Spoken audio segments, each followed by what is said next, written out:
in the live event, so here we go.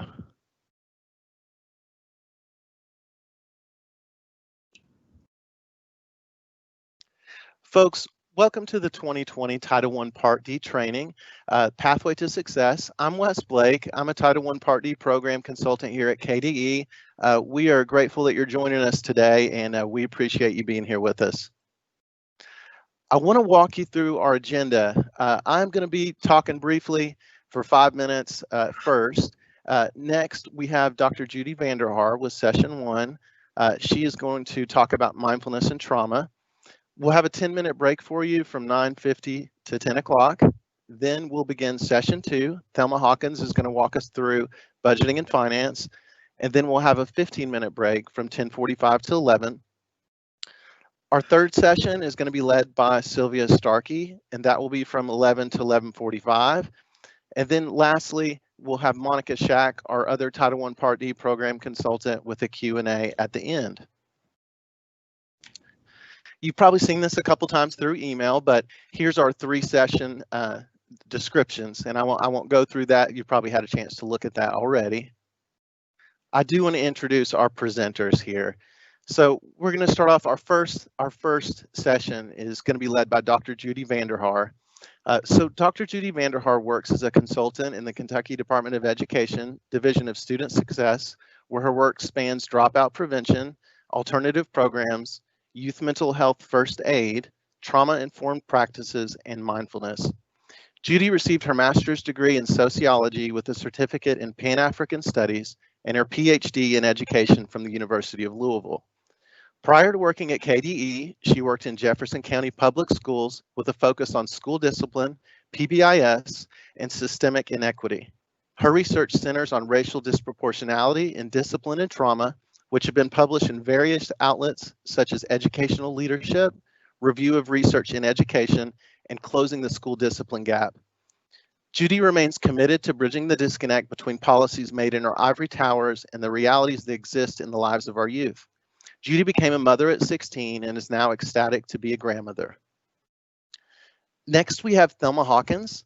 Thelma Hawkins is the branch manager in the Office of Finance and Operations here at KDE. She's a valued resource and a frequent collaborator of our Title I Part D program, and she's likely very familiar to many of you who have attended previous Title I Part D trainings.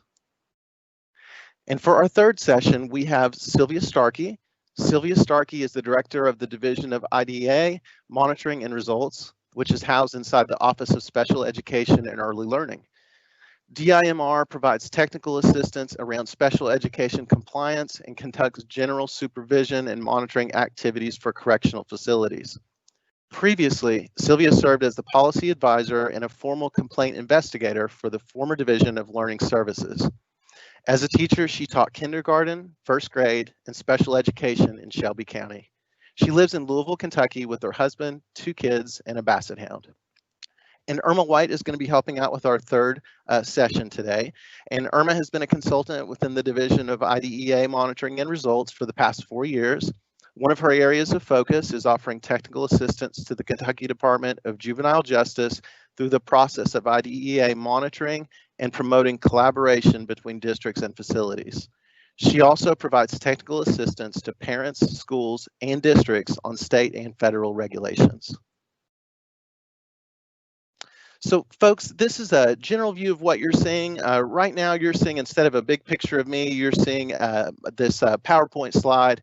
And on the right, there's a Q&A little bar that should have shown up. If for whatever reason that is not showing up or you navigate away from it, you can get back there by clicking on this little box here, and that will open up your Q&A. Also, anyone who may need closed captioning for this presentation, at the bottom right here, you can click on this gear and you can turn on closed captioning, and that will start appearing for you. Lastly, I do want to let you all know we're on about a 30-second delay. It can sometimes be 45 seconds. So just so you know, anytime you want to ask the questions, some of our presenters will have questions they'll pose. Please feel free to type it in the Q&A here, and we'll be moderating that and giving you feedback on that throughout. Do know though, there is about a 45-second, 30-second delay. So if there's a delay between a response, and that is why. You do have the ability to pause, but just know that'll put you a little bit further back in the delay. And here's the Q&A box. It's pretty straightforward. You want to click on Ask a Question. One thing to note, there are 2 tabs at the top, My Questions and Featured. So if you ask a question, you'll need to go back into Featured so you can see everyone else's feedback and questions there. And most folks are going to be logged in anonymously. You can enter your name here so folks will know who is asking the question. And folks, that is it for me. That wraps it up for my introduction. Thank you again for joining us. I'm going to turn it over to Dr. Judy Vanderhaar. So Judy, if you wouldn't mind sharing your PowerPoint, please.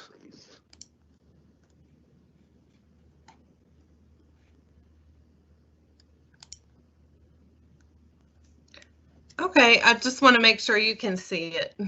Okay, just one moment. Let me get you live here.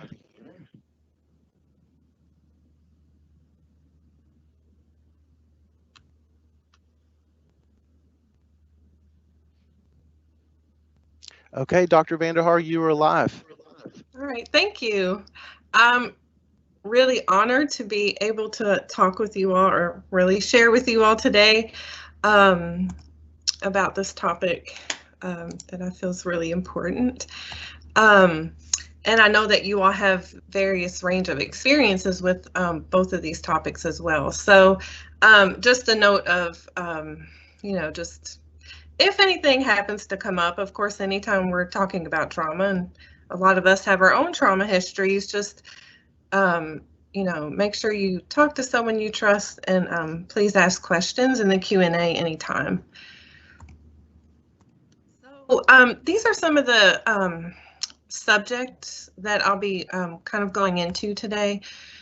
And I guess what I really want to share, I'm going to talk separately about both of these and then together, and why that matters. And I know, like, from my understanding, some of you folks in DJJ are really far ahead in terms of doing some of these practices and understanding trauma. And so I know there's a range, and extremely very much appreciate that you all have been on the forefront of these issues in your area. So I also want to say that, this is just as much about us as it is about the youth that we work with.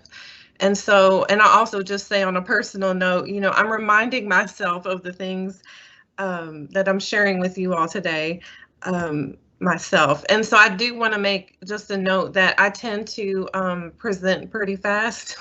So because there's a lot of stuff I want to get through in a very short time. And so I just apologize at the outset for the speed, and just know you'll have access to this PowerPoint after.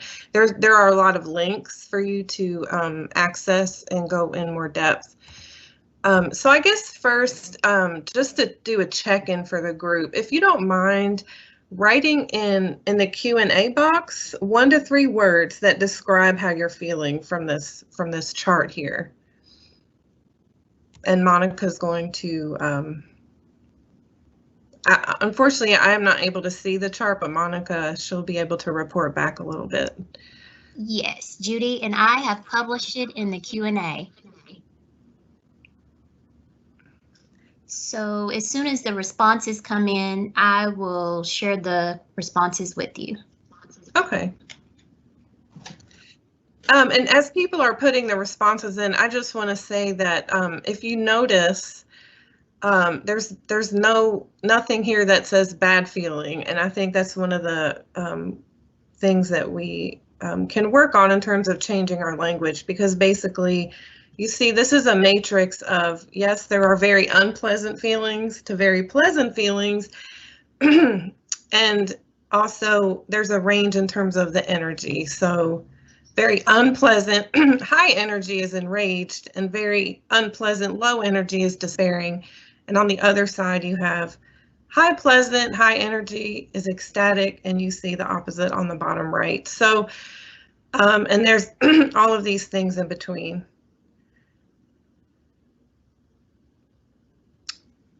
Okay, so overall, Judy, the responses that we have are hopeful, blessed, happy, relaxed.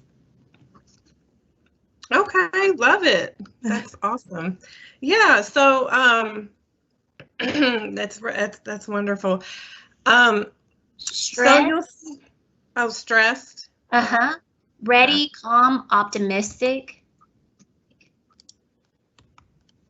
Okay, wonderful. Satisfied, secure, grateful, comfortable. Sleepy, stressed, and down. Stressed and grateful. Hopeful and focused. Blessed and grateful. So overall, we kind of have a mix. Several folks are stressed, and then several folks are optimistic, happy, and blessed. Okay, thank you so much for sharing. And you know, excuse me. I would say for me right now, I'm actually feeling troubled. I went through a pretty traumatic experience this weekend. So, but it's really wonderful to, let's see, this is in fast forwarding, the beautiful thing, we identify feelings. What research has told us is that if you are able to identify feelings, and particularly when you're experiencing in a very intense feeling, it can reduce the intensity simply by identifying it, by labeling it. So what you saw was we call it a mood meter. And that particular one comes from this amazing book called Permission to Feel.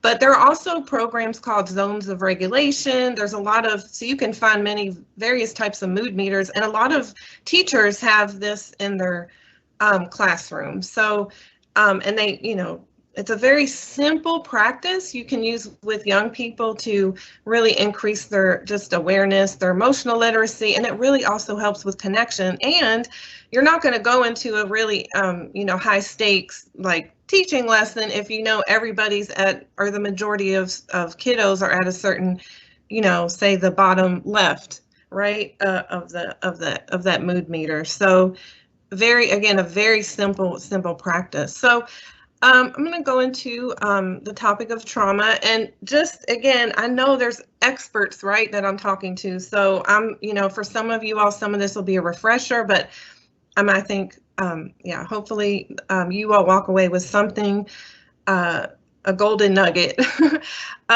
So thinking about trauma in terms of the 3 E's, I think is very helpful. So for example, you have a traumatic event. And so we can think about the pandemic, right? And so depending on so many things, your developmental experience, your financial situation, you're going to experience this traumatic event. People experience it very uniquely. So if I was a billionaire who's amassed more wealth during this time, which is has been the truth, or someone who's now experiencing homelessness for the first time, my experience, is going to be very different internally and externally. And then from the experience, there are effects, right? And so oftentimes the effects of the experiences we have from the events are then create more traumatic events. So we can see how this happens in families and communities. And so this slide here, I think for me, it's really important because in our society, and you all know better than anyone, how we really stigmatize these groups here. And when we look at what's underlying it, this is, and I just want to point out here with the juvenile justice involved youth, you all again know very well from hearing their stories, most of them have experienced multiple traumas from an early age. And that's what I really want to talk about is kind of developmental trauma and the impact of that. And so this is taking 180 days out of the school year's average 180 days. And this is what's happening in America. And so I think like putting it in this terms is kind of like, what is going on? What is happening? What has created this situation? And so one of the foundational sociological facts is that our institutions simply reflect our world. And so, but what we often do is we simplify because we're not really taught a lot of some basic dynamics about all the different forces at play, you know, the social, political, economic, historical forces at play that have got us to where we are today. And so we often go to blame, shame, and judgment. And we do that within ourselves, to other people, and to groups. So, you know, it's just, you know, I think, and especially, you know, for example, in getting into these conversations around race, you know, again, you can see where it's very emotional, very explosive, and we often go to this. So, and you all know this about trauma exposure, right? We have various types. So even a bad car accident, if you've been in a really bad car accident, you never drive the same. And then a lot of folks deal with cumulative effects of chronic trauma, like domestic violence in the house. But what I think so many of our kids are dealing with is the complex trauma, which, you know, what typifies this has to do with the betrayal of the caretaking relationship. So for whatever reason, we were betrayed by the caretakers. So, you know, complex trauma, we can also talk about it as developmental trauma, occurs, you know, from a very young age, and it does involve in some level the people that were supposed to protect us. And that's why connection and you know, relation is so absolutely critical in the healing. And then, you know, I'm going to touch a little bit on collective trauma because I think it's really critical that we understand. I mean, we're experiencing it. We have always been experiencing it, actually, but now I think it's more at our awareness.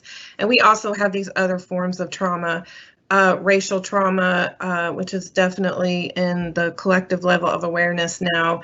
And obviously that's related to historical traumas, intergenerational traumas, and I won't talk a lot about secondary trauma, but if you're in the field you're in, it's not a matter of if, but when. I'm sure many of you all have been grappling with that yourselves. And so I'm not going to read all the text in every slide. I guess just my, here just to point out is that these traumatic stress symptoms, many of which got the kiddos involved in juvenile detention to begin with, are unconscious attempts to counteract feelings of complete and utter helplessness. And often, of course, our systems respond to the acting out in aggression and things like that. But I think if we, really soak in some of the other side of it, right? And I'm going to talk here, this is simplifying it really in two ways. So the two key impacts are numbness, right? I cannot feel. And how does that reflect in society? It's complete indifference to the suffering that we see. And on the other side of it, right, you have the fire, the heat, the hyperreactivity, the overreactivity. You feel intense stress. And how is that reflected in society is violence, right? So I'm just simplifying this in two ways. These are two key, impacts that we don't often talk about when we talk about trauma in ourself and how it's reflected outwardly. And I think another critical point is understanding how the effect, this is a book, Peter Levine, he's worked with a lot of veterans, but basically the feeling of disconnect from my own body, from the world, from reality.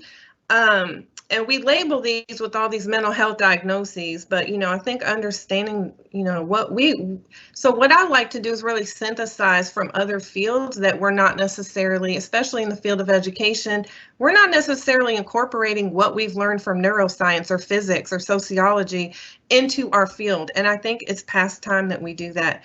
And so understanding, that, this trauma, it creates this sense of inner isolation, and often that's what folks do in order to cope. It's a self-protection. They isolate, and so where we need connection to heal, it's this response is to isolate, and so healing happens through connection. And this is one of my favorite charts, actually, to kind of look at in kind of in a typical development.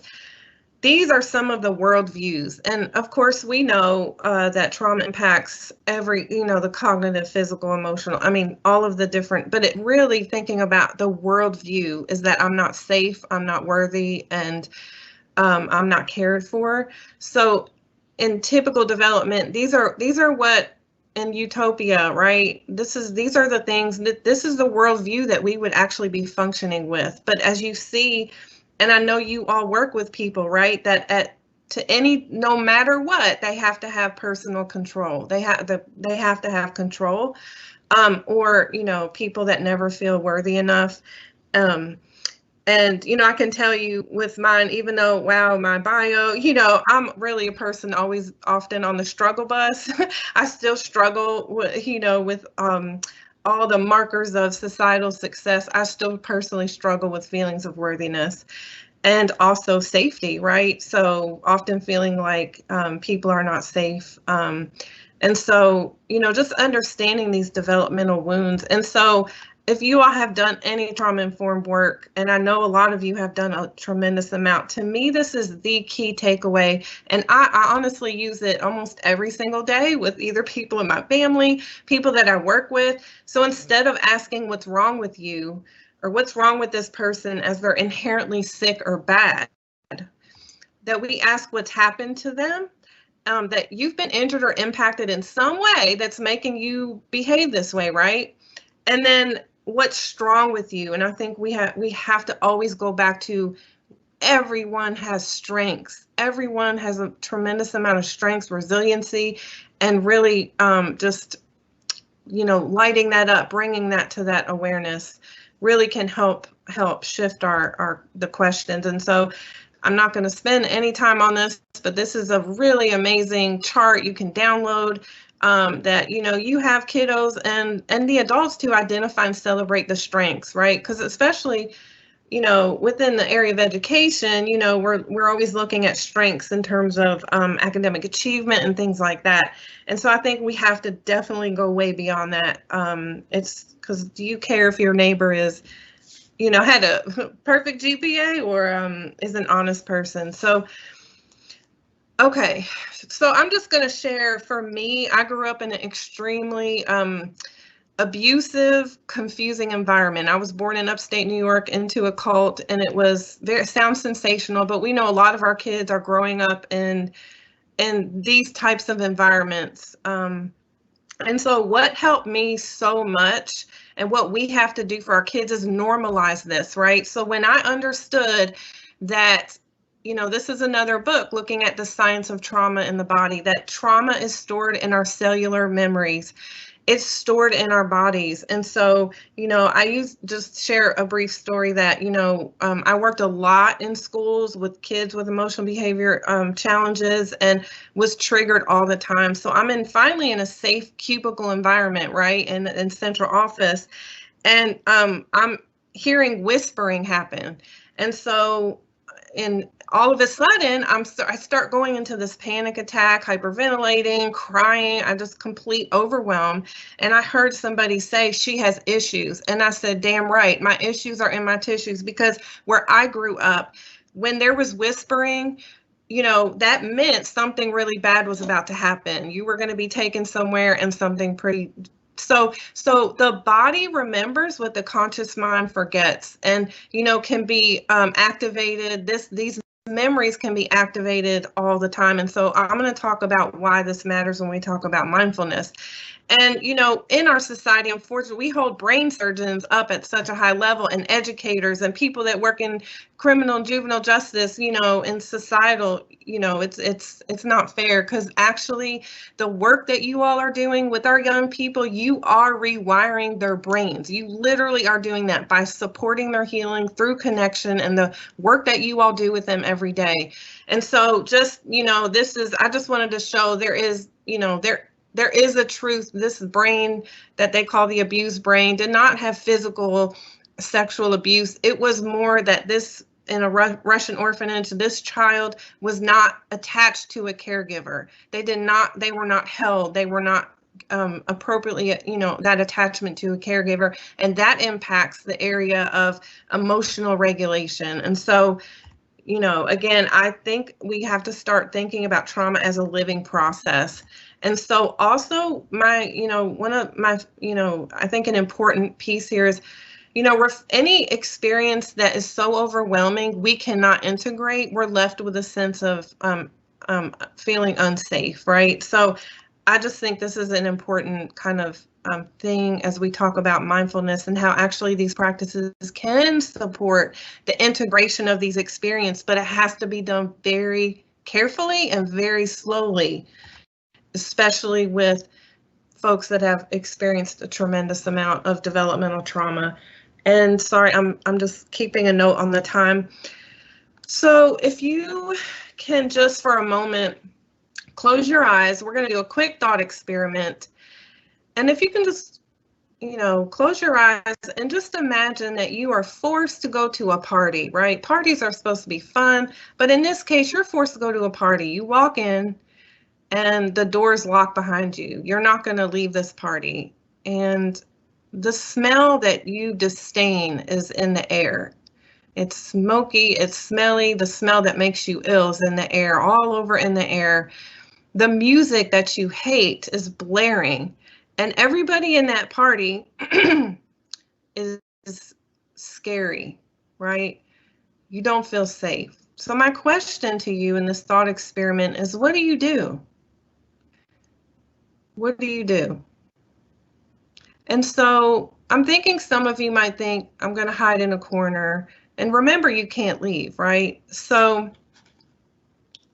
what do we do here is we, I just want to make sure that I'm still alive. Sorry, because I had, Monica or Wes, I just want to make sure you all can hear me. Absolutely. You're live. We hear and see your slides. Okay, sorry. So, I'm thinking, so I guess this thought experiment is really to say, what do you do? Because if you can't leave, right, and maybe you're hiding under a corner, your only choice is to then rearrange what's happening on the inside, right? So you try to tune it out. And so, that is what, such a key point here about trauma. It's what happens inside of us because of what's happening to us or around us. And so anytime that we are restricted so at that point, right, your immediate response would be to leave, right? But you can't leave. So your capacity to respond to that situation is restricted. Anytime that our our authentic response is restricted in the moment, that creates a form of trauma on the inside. And so, when we think collectively, right, we have cultural forms of trauma that we are doing to each other, not because we're ill-willed, it's because we are not aware, right? So what do we tell boys to do when they cry in our world, in our society? We tell them, suck it up. Boys don't do that. Be a man, right? So that energy of fear or sadness, whatever the young boy or the adolescent boy is feeling, that does not go away because somebody shut it down, because they were forced to shut it down. That energy is circling and cycling in the nervous system. So, we have tears for a reason, right? It's a natural healing mechanism, a release, right? And so when we look at the suicide data, what do we see? This is Kentucky, right? Yes, males have more access to more deadly weapons, but I think we need to think differently about what is happening on the inside that creates this overwhelm, that creates this lack of ability to process, integrate the experiences that we're having. So I just, this, what can we do instead of saying stop crying? Because again, we have to teach ourselves because we weren't taught any better. And so, these are some of the kind of things. I just personally love this particular poster, because we have to reteach ourselves. And then just quickly, I want to talk about the stress response system. So again, when there's a perception of a threat, and you all know in any environment, it could be a smell. For me, it was a whisper, right? For some people, it's a look. And so that perception of threat intelligently sends, the alarm center, the amygdala is activated, and we call this the hijack, right? So it sends the body intelligently again into self-protection mode, the fight, flight, freeze. And then the hippocampus becomes disorganized. This is our filing center. This is why memories are a real challenge. I mean, for me, and I think for a lot of kids you work with, their memory's probably really jacked up, right? There's things they cannot remember, and there's a reason why.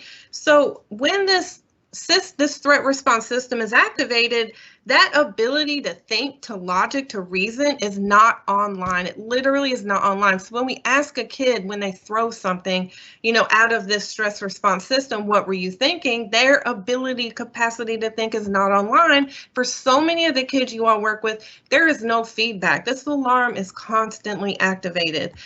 And so I'll talk a little later about the kind of window of tolerance and the baseline of stress. But I guess the other thing that my hope is that we can start looking at trauma and honoring the intelligent function that it is, right? So that it's, our nervous systems have developed over millions and millions of years. And so it's very intelligent that, say, if we grow up with a violent father, for example, that we learn how to hold our fear, that actually our nervous system shuts down part of it, kind of breaks it off. We call it fragmentation to save the whole, right? Things that block us now, like say you have a fear of public speaking or a fear of various things, but that they were once your heroes. They helped you survive. And so, but as adults, right? And we didn't have a choice as young people, but as adults, it is our responsibility to heal and kind of deal with these things that were once our heroes. And the work is difficult. But the truth is, and you all know this, what we don't transform, say our own conditioning, the trauma we've experienced, the bias that have been passed down to us, what we don't transform as individuals, we transmit.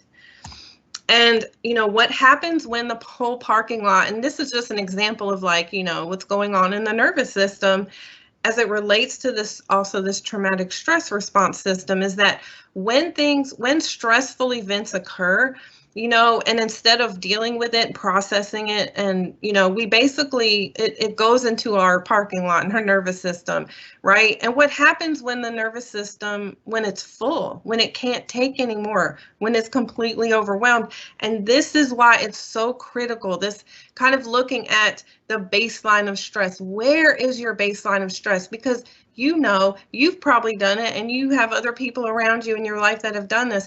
One tiny thing, the person completely explodes or goes off.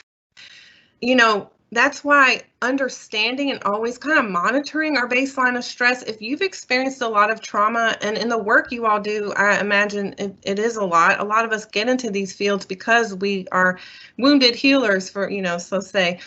But, your baseline of stress is already really high. And so everything we can do to kind of, reduce ongoing every day our baseline of stress. And some of these mindfulness practices can help us do that.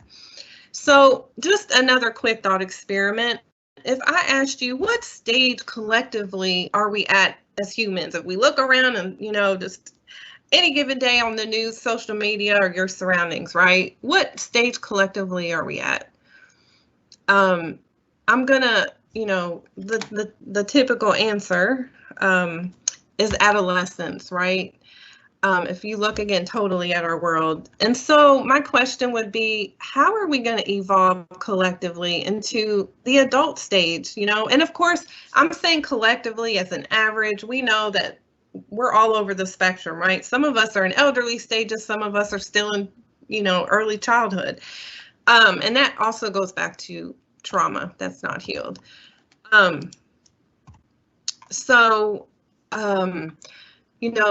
Kind of looking at collective trauma, I just want to show this image. So again, this is an intelligent function that, we can think of it as, a very chaotic, say there's a very chaotic, horrific show going on in our screen, right? On the TV. And basically what our system allows us to do is mute that, right? So that is still going on in our system, but it's kind of been muted, right? It's lessened. So what do we see here collectively when we look at what's going on? There's a bunch of, unprocessed, unintegrated trauma that is underneath the surface that I think in these kind of light streams showing what we're seeing in our world now is like, you know, we can see as all the world's going to hell in a handbasket, and I apologize for my language. But we can look at it that way, or we can look at, you know, there's a lot of light coming in that's kind of showing what's been under the surface for a long time, that we are now at this place where we have to deal with it. We have to deal with it. There's no other, you know, to me, there's no other option. And the work you all are doing is unbelievably critical to that. So as you know, Einstein said, no problem can be solved from the same level of consciousness, or we can just call it awareness, that created it. And so that's why I think the work DJJ's been doing in this area is so amazing, and in Kentucky, and you guys are really amazing leaders. So we're going to get a little bit into the mindfulness. And I think, you know, my favorite, you know, one of my favorite images is this, you know, what we know again from psychology is that really, when we think what's running our show, you know, our day-to-day interactions and the decisions we make, really only 90% of it is happening at a subconscious level that we are not aware of. And that is where mindfulness comes in. I personally am not a fan of the buzzword, but I'm going to share a brief video here. So we have, we know the interventions for traumatic stress. See these top three, easy to say, a lot harder to do, because, you know, we have more access to things that are detrimental than healthy sometimes. But I just want to share, this is evidence-based, and I'm going to go into the mindfulness. So please, Wes, let me know if there's an issue with the audio. You may have heard this word become something of a buzz phrase of late. I'm going to give you one simple, serviceable definition, which is this. Mindfulness is the ability to know what's happening in your head at any given moment without getting carried away by it. Imagine how useful this could be. Just as an example, you're driving down the road and somebody cuts you off in traffic. How do you normally react? I think most of us, we normally react by having a thought, which is, I'm pissed. And then what happens next? You immediately, habitually, reflexively inhabit that thought. You actually become pissed. There's no buffer between the stimulus and your reaction. With just a little bit of mindfulness, in that same situation, you might notice my chest is buzzing, my ears are turning red, I'm having a starburst of self-righteous thoughts, I'm getting angry. But you don't necessarily have to act on it and chase that person down the road, screaming at them with your kids in the back of the car thinking you've gone nuts. Now, you might be thinking, don't I need to get angry sometimes? Aren't I justified? I would say yes, but probably not as much as you think. The proposition here is not that you should be rendered by mindfulness into some lifeless, non-judgmental blob. The proposition is that you should learn how to respond wisely to things that happen to you, rather than just reacting blindly. And that, my friends, is a superpower. How do you get it? The way to get it is through meditation. I believe that meditation and mindfulness are the next big public health revolution. In the 1940s, if you told somebody you were going running, they would have said, who's chasing you? But then what happened next? The scientists swooped in, they showed that physical exercise is really good for you, and now all of us do it, and if we don't, we feel guilty about it. And that's where I think we're headed with mindfulness and meditation. It's going to join the pantheon of no-brainers like brushing your teeth, eating well, and taking the meds your doctor prescribed for you. Let me just close by saying, mindfulness is not going to solve all of your problems. It's not going to render your life a nonstop parade of unicorns and rainbows.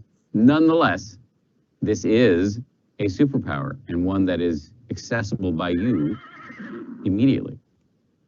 Okay, so, you know, really just thinking about with these practices in an ongoing manner, we really are just cultivating more space, right? So that we can respond versus react. And I'll talk about, I don't actually also like the term meditation. I really prefer just sitting, resting, and quiet. But, you know, there's tons of evidence about the impact of it. It's not a disciplinary tactic. It's not a silver bullet, as he said. It's actually not religious. And it's definitely not the absence of thought, which is a myth that I think we definitely need to dispel. But I just like this particular definition to use with kids especially, and I use it for myself, is just paying attention with kindness and curiosity, right, to ourselves, other in the world, without judgment, shame, or blame. And it's so much easier to say than do. And so I'm going to move a little bit forward here because the time is running out, which always is a problem. So really, these practices are cultivating more space for our, for our mind. We know how full this is, and often we're the barrage of thoughts. And so, on the merry-go-round, if you think, because life is, right, it's up and down, right? What's the most boring seat on the merry-go-round? Is this over here? And so really what these practices also allow us to do is get off this merry-go-round and basically be more of a witness to the ups and downs happening, so we're not so thrown up and down, back and forth by the ups and downs in life. And we cultivate this ability to kind of not detach in a disassociated way, but just cultivating a witness. So why is mindfulness a double-edged sword? Now we're talking about trauma-sensitive mindfulness, because we're paying attention to what's happening, and the body remembers what the mind chooses to forget. And so when there's a distraction-free relaxation experience to people, folks and a lot of kids you live with who live with constant tension in their bodies, which is a means of protection, this relaxation, distraction-free experience can be a trigger. Now, I'm going to assume that I know some of you all do a lot of, have been doing for years, yoga with kids, and how well they respond to it. But I'm also going to imagine that some of you that have done it, some kids struggle with it, right? Or especially if you're doing anything like being quiet, right? Trying to do some of these practices, we have to befriend our inner experience. We cannot keep turning and distracting ourselves. So again, this work has to be done slowly, and we have to cultivate safety. That is the most important thing. And in your programs, you're not treating the traumatic stress symptoms. You're creating environments where kids feel normal, they feel safe, both physically and psychologically, and they feel cared about as people. And so when we do these mindfulness practices with kids, we have to create islands of safety outside and on the inside. So these are a list of some of the things. And so one example, if you can still see me, if you can see me on the screen, this is and I want to talk about how simple some of these are. You just take your left hand, put it under your right armpit. You take your right hand and put it over your the upper right left arm. Literally simple as that, because what trauma does is it messes up our boundaries, right? Sometimes kids, and we just need to feel our physical container. Another one that I'm going to do, if you all don't mind, for those of you, of course, you're home, nobody can see you, so you can do it or not, but I'm going to walk you quickly through this. It's grounding and shaking. So what ducks do when they fight, right? You see animals do it, they shake it off. Well, humans don't. So what you would do with kids is you tell them, stand up, you want to put your feet on the ground like there's sticky tape or like there's roots growing in, and all you're going to do is have them shake. Start with the arms and the hands, shake, shake, shake. Then you want to bounce the knees. You want to shake, shake, shake, and shake as much as you can, right? Shake, shake, shake, shake. And you're releasing toxic stress from the cells when you literally shake. So you all know how different your kids are when they get the gym time versus not, right? So this is a simple thing you can do. And then you just have them come back, settle in, and then go from the top of their head to the bottom, right? So then feeling the aliveness in the body. But something simple as that. Another very simple one I'm thinking a lot of you have done is put one hand on your heart and one hand on your belly. And you just breathe normally. I just took a deep breath, but just breathe normally and ask the kids to just notice where they feel their breath moving, right? These are, I'm sorry, I'm only able to touch the surface of these practices in the time that I have, and I'm rushing through them, but just a few tips around doing this work. And I know, again, you all have been doing it, but you want to be aware of this window of tolerance and also teaching this to kids and things that we can do to get us back in this window of tolerance, right? We have to normalize it. We have to offer choice. I have another example. There's no sound, but basically something simple as this on a screen. You can breathe in and breathe out. Simple, simple, open and close fist with it. We cannot, please remember, in terms of being trauma sensitive with these practices, kids have to have a choice. You don't say you have to keep your eyes closed. For a lot of kids, closing their eyes is the most scary thing. Give them a choice. Gaze at the floor. There is no right or wrong way. So we have to be very, give them a lot of options. And I know I'm running out of time, or I might have already be out of time. I've already talked about kind of creating that psychological safety. This is another video. Please go back and look at it. It's a 60-second practice of a snowball activity you can do with kids to help normalize. And then you always want to facilitate, I'm not modeling it, but a debrief, because kids are going to experience different things and you want to let them debrief and process together. So it also can say, hey, I'm not the only one that had a really bad challenge with this. This is a bank of activities that you can use. You don't want to wait till everybody's dysregulated, but the goal is making these practices, even if you do 1 minute a day, 1 minute a day, you want to make this regular. And so that's going to help support when kids get dysregulated, their ability to come back down. And my last kind of point is, please, I think we should be practicing this ourselves if we're going to teach other people, because the most critical factor is your own presence. There's a lot of apps for mindfulness. Inform yourself. There's lots of amazing books.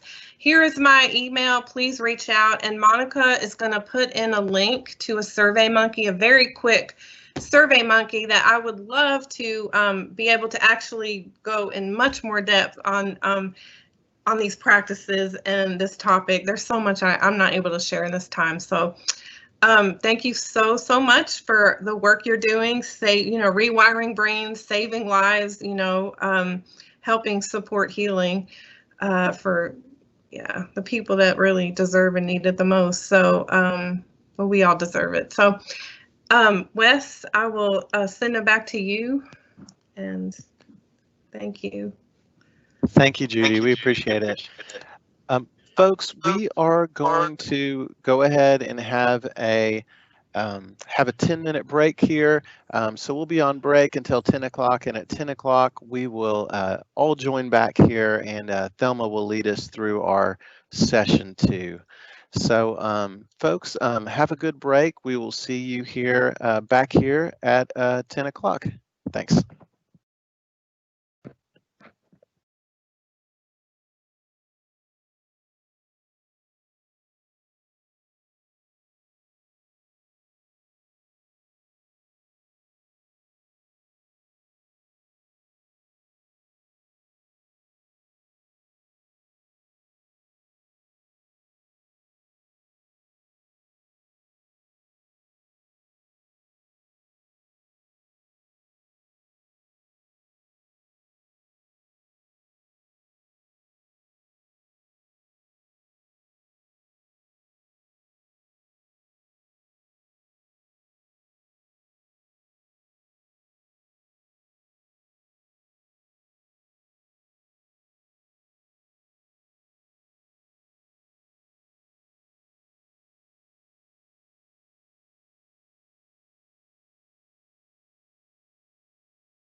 And Thelma, if you don't mind sharing your PowerPoint, I'll go ahead and set that up for you.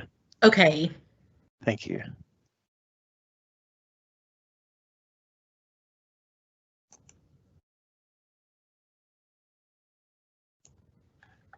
Right.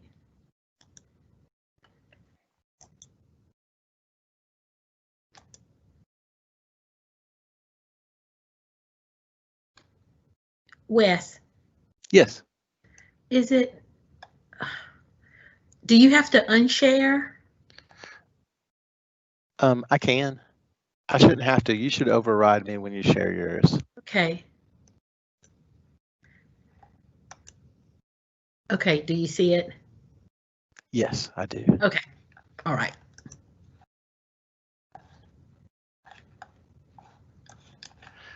All right, folks, in just 1 second, and Thelma, you are live. Thelma is going to give us our second session here on budget and finance. I wanted to remind you all, Dr. Vanderhaar and Thelma and all of our presenters will be here at the end from 11:45 to 12 when Monica moderates that Q&A. So if you have any feedback or questions or thoughts that you want to share, please keep that in mind. Also, do not hesitate to ask any questions during, and we will moderate that for you. But without further ado, here is Thelma. And Thelma, you're live. Okay, good morning, everyone. I wanted to, I'll take a few moments just to go over what I'll talk about today. The things that I'm going to go over will be based on questions that I received throughout the year. And there were several questions about that came in through the year on particularly these items. So I thought maybe I would revisit those again this year. Just the funding, the GMAP application, needs assessment, costs, the funding matrix, time and effort, and inventory. Okay. As we get started, I'm just trying to maneuver a few things. Okay. So the first thing, funding.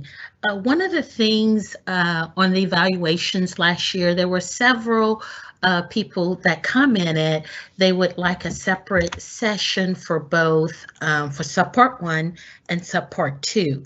And I just want to clarify a few things. So the funding and the allowable costs for subpart 1 and subpart 2 are the same. So the statutory requirements around allowable costs are the same. However, the differences between the two, subpart 1 and subpart 2, is how you receive your funding and who approves your applications. So KDE receives funding for both subpart 1 and subpart 2. However, for subpart 1, KDE passes that funding through to the Department of Corrections and the Department of Juvenile Justice. And each one of those agencies then passes those funds on to the facilities. For subpart 2, those local school districts receive those funds directly from KDE. So subpart 1, your GMAP application is reviewed by the respective agency, either DOC or DJJ. And for subpart 2, your GMAP application is reviewed by the KDE consultants and is part of the consolidated GMAP application, which includes the Title I, Title II, Title III, Title IV, and Title V grants. So it's part of that. But however, the funding, the allowable costs are the same, which you can use the funds for. That part is the same. So I hope that clears up about having the different budget sessions for subpart 1 and subpart 2. And also, as I go along, please feel free to use the Q&A and submit your questions, because as I go along, I'll check with Monica to see if any questions have been entered. Okay. GMAP. So GMAP is our grant management application and planning system. For those of you who are new, if you do not have access to GMAP, well then you can contact the GMAP help. Just go to the GMAP homepage and click on Contact KDE and send an email. But I'm thinking everyone probably has access because the allocations have been uploaded into the system and everyone should be working on their application. We're probably into year, I think, 5 of going statewide with the grants management application system. It's a web-based system, which is very user-friendly. It's easy to use in the sense of keeping track of the application. In the past, you were using Excel documents and Word documents, and so when the consultants were talking to either the districts or the facilities, there was a little confusion about what version of the application they were looking at as they were communicating, because if the application had been returned, there were multiple versions. So with GMAP, everyone is looking at the same application, and therefore there's no confusion. And there's inside the system you can also put notes and for both the district and the consultant, they can send notes back and forth and put comments. So therefore everything is part of that application, and it's maintained by year. So if you need to look at a past year, you just log into the system, pull up the year you're looking for, but it's a very user friendly system. Next, one of the big questions that come up every year is, what can I spend my funds on? What can I spend my Title my Title I Part D funds on? And the planning for what you can spend your funds on should start with your needs assessment. And the needs assessment is either completed annually or by each individualized student. And so to complete your needs assessment, you should be, and Monica, chime in, please. You should be maybe pulling your district plan or your facility plan, using data to determine where areas of improvement are needed. Also, the needs assessment will also assist you with setting priorities for the upcoming year. And here is a link which Monica provided, which will assist you in conducting that needs assessment. So I'm sorry, Thelma. Yes, you are correct. So you can use several uses of data. That includes your performance report data, your needs assessment that is conducted throughout the year. And also, as to what Thelma alluded to, this particular link, it asks you several questions first, as far as conducting your needs assessment, and you can use those guided questions that are documented within the needs assessment. And then on the very last page, there is a specific chart where it talks about the outcomes, it talks about the stakeholders involved. And so if you click on this particular link, it is it just asks you a lot of prompted questions, so that way you can discuss your needs assessment. Okay, so I'll ask a question. How many have already conducted their needs assessment for FY21? And is that something you typically do before you start, as you start to plan for the upcoming school year? So if you could just answer just in the Q&A, that will be great.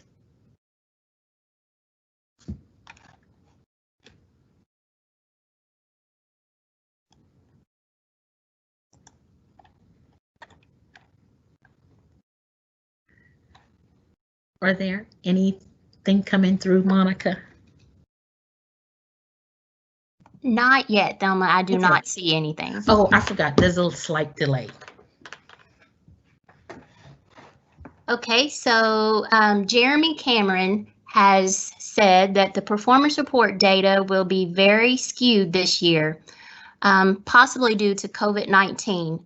He said that we did not get a lot of feedback from the feds on that, and that is true. I know that the topic has been brought up through the feds, and so they are working on providing us guidance, Jeremy. Okay, so that's one thing. So start with your planning. You start with your needs assessment. Oops, I'm sorry. I skipped a slide. Oops. Okay. And then also too, Thelma, several people have said that their needs assessment has been completed and it's already done. Okay, good. Okay, good.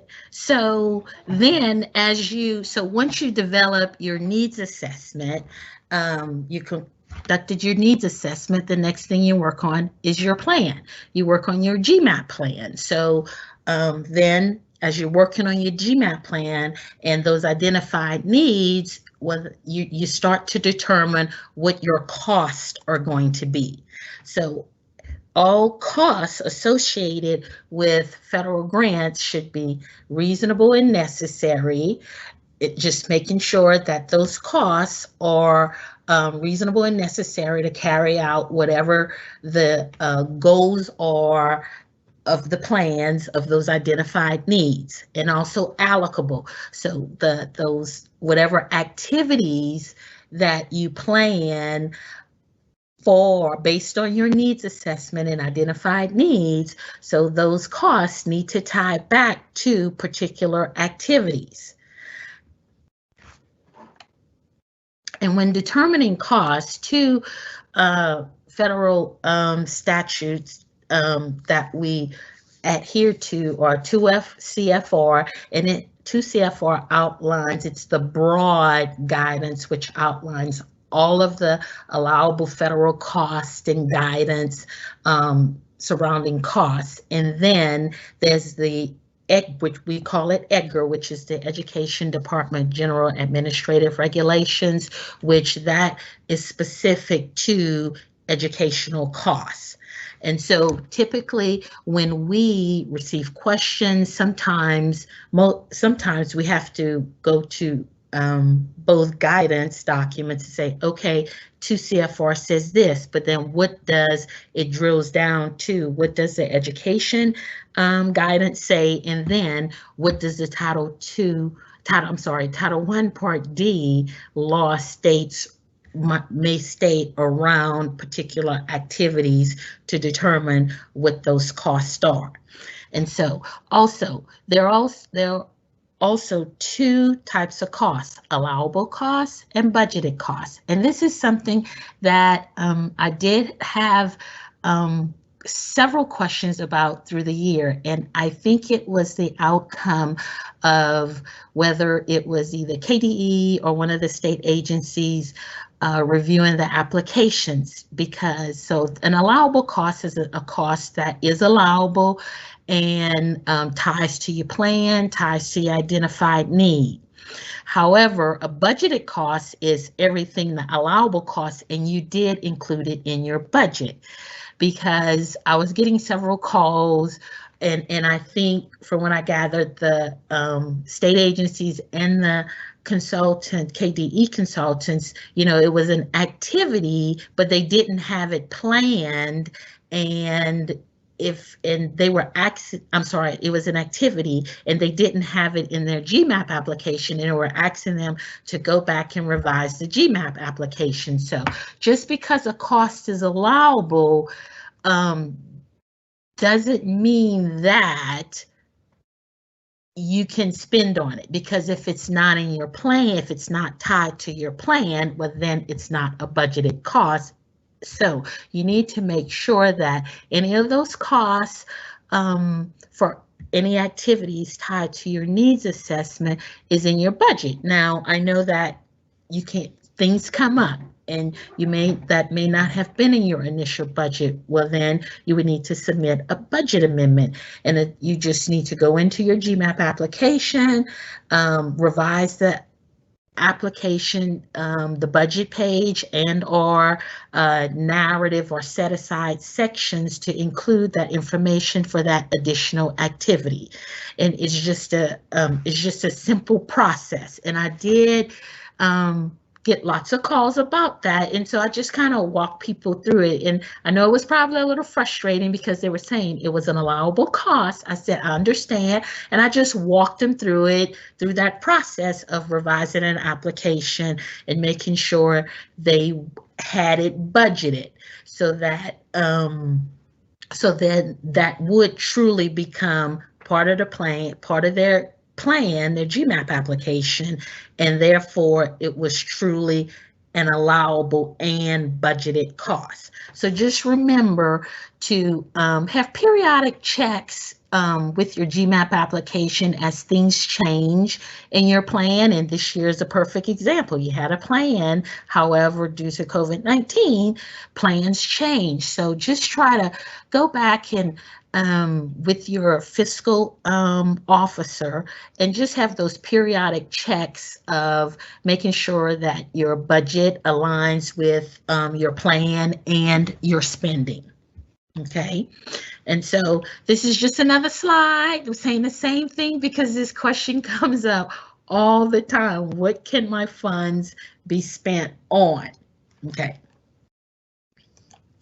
So the next slide, so here's some questions to ask when you are thinking about making a purchase. Okay, can I purchase? And then you just insert whatever. So can I purchase Chromebooks? I'm just gonna say, can I purchase Chromebooks? And then you think about the need. Is that an identified need? Was it in your plan? And so if it was in the plan and if it was an identified need and you included in your plan, well, then that purchase would be deemed allowable. However, if it becomes a need, well, then I think you would need to revise your plan and submit a revised, and when I say plan, I'm sorry, I'm talking about your GMAP application. Revise your plan and then submit that through for approval. So just think about when making purchases, any purchase, any training, if you want to bring in a consultant of some type, just make sure that it's an identified need that was in your plan. And you may even need to revise your plan if it's a need that comes up later, if it wasn't in your initial plan and it may have not been an initial identified need. So it's just pretty much revising, just revise as you go, just to make sure everything aligns, because it's all about being accountable, providing services, and making sure that the services are delivered. So do we have any questions about anything I've gone over so far about cost? So if you want to just type that into the Q&A, I'll just wait a few minutes because there's a slight delay.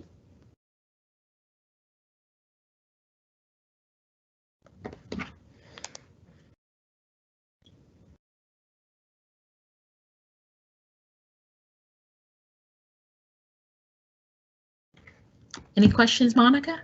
Yes. So Thelma, several questions have came in regarding the needs assessment. And so several folks would like to know where they can access the needs assessment template, and I can send that certainly out, and I will insert that information in the chat box shortly here soon. Okay.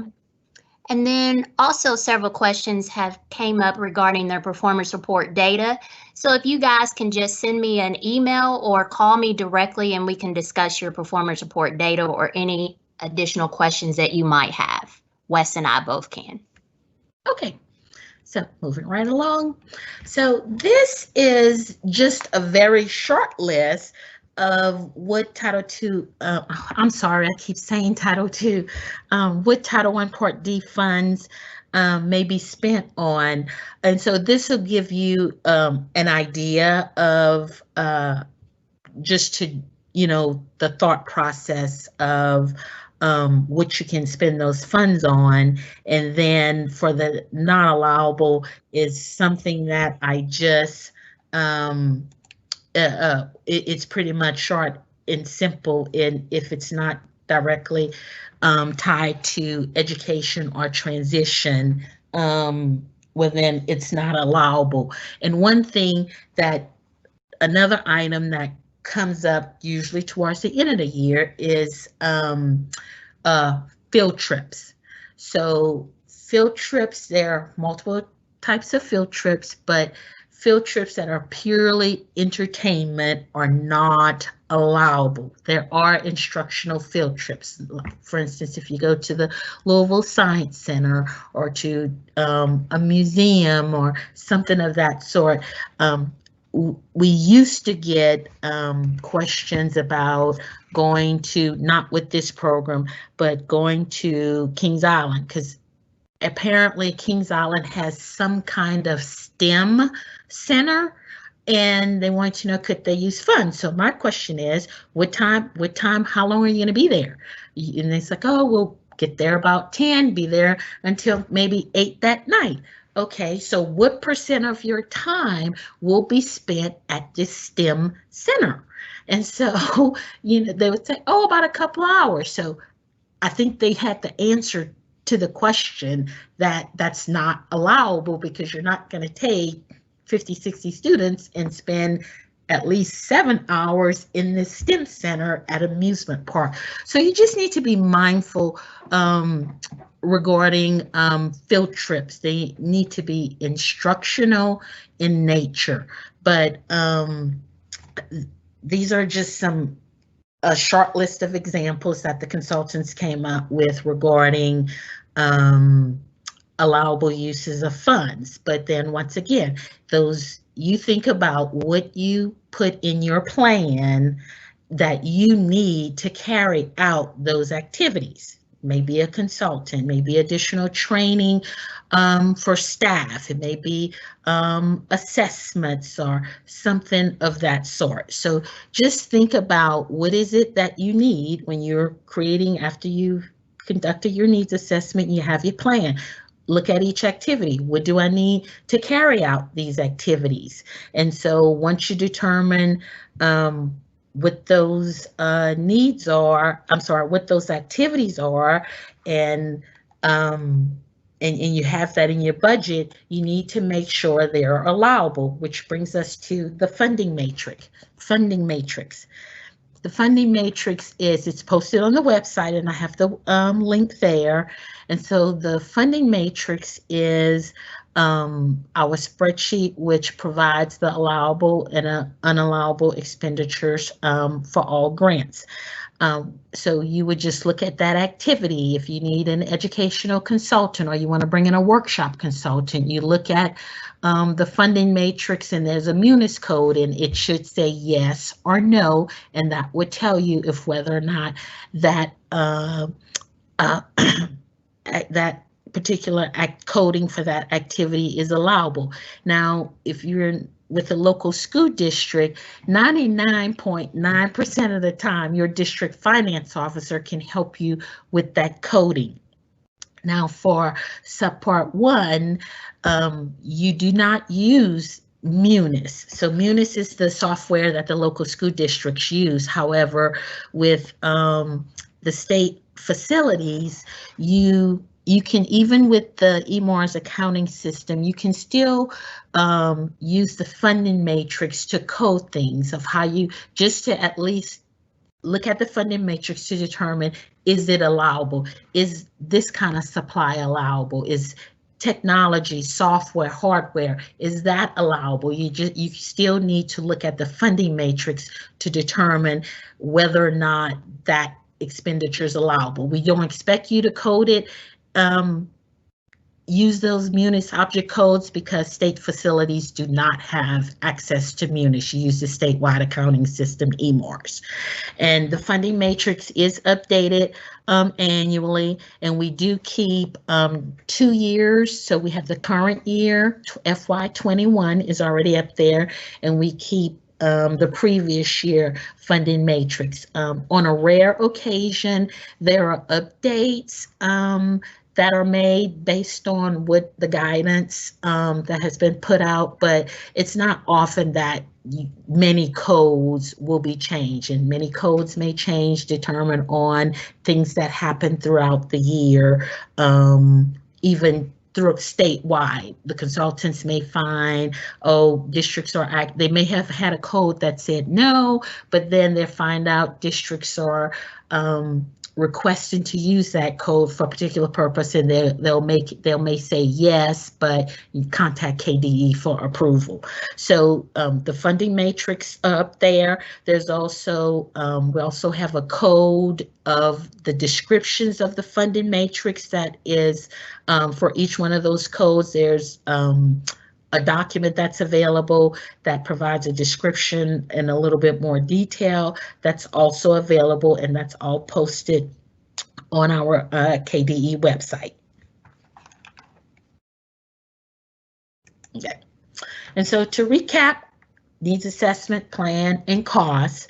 It starts with your needs assessment, just identifying your weakness, strengths, using your data to determine what those identified needs are. Once you have determined that, you will start working on your GMAP application. And budgeting and planning is just based on how you plan to deliver those services to students and or professional development for staff. And so all of that ties into your GMAP application and your costs. Next, time and effort. I received throughout the year, there were several questions, just really clarifying questions, because districts and our facilities just want to ensure that they were having the correct documentation regarding time and effort. So any entity that receives federal funds and personnel charges are charged to that federal grant must track that time, which is called time and effort.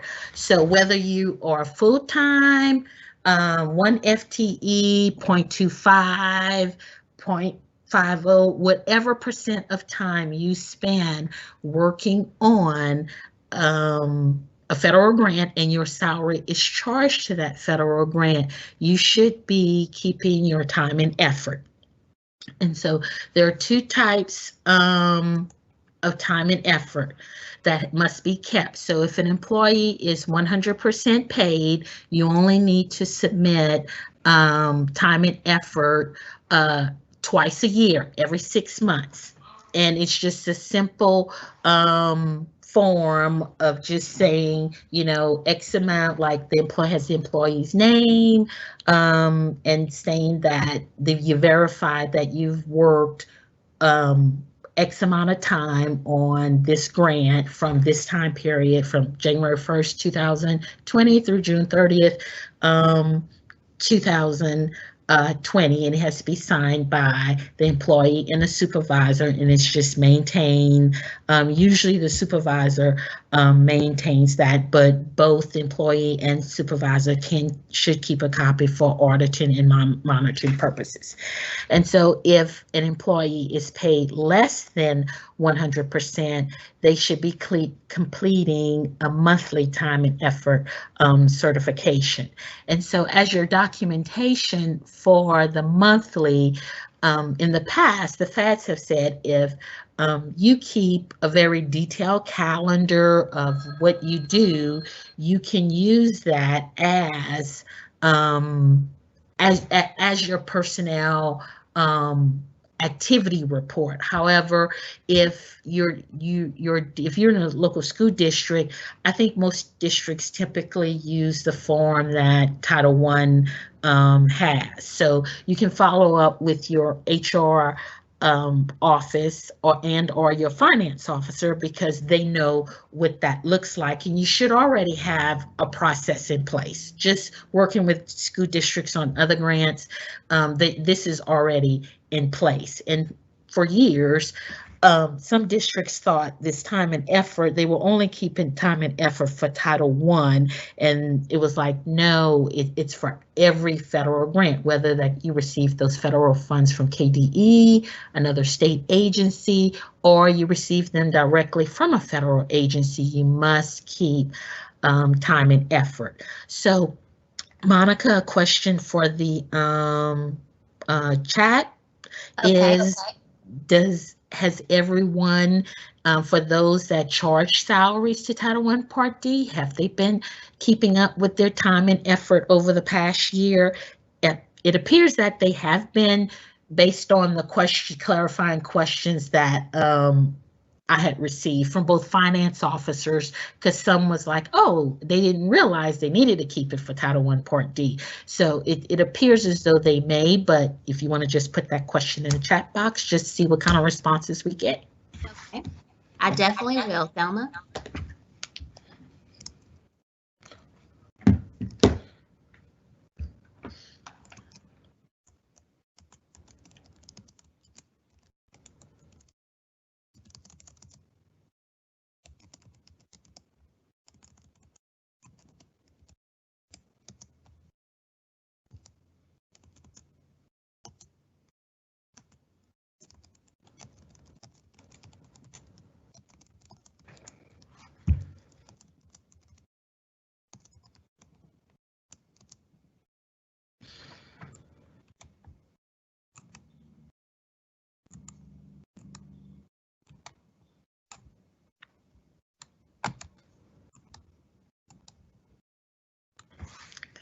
Okay, so Thelma, we have responses coming in. Mm-hmm.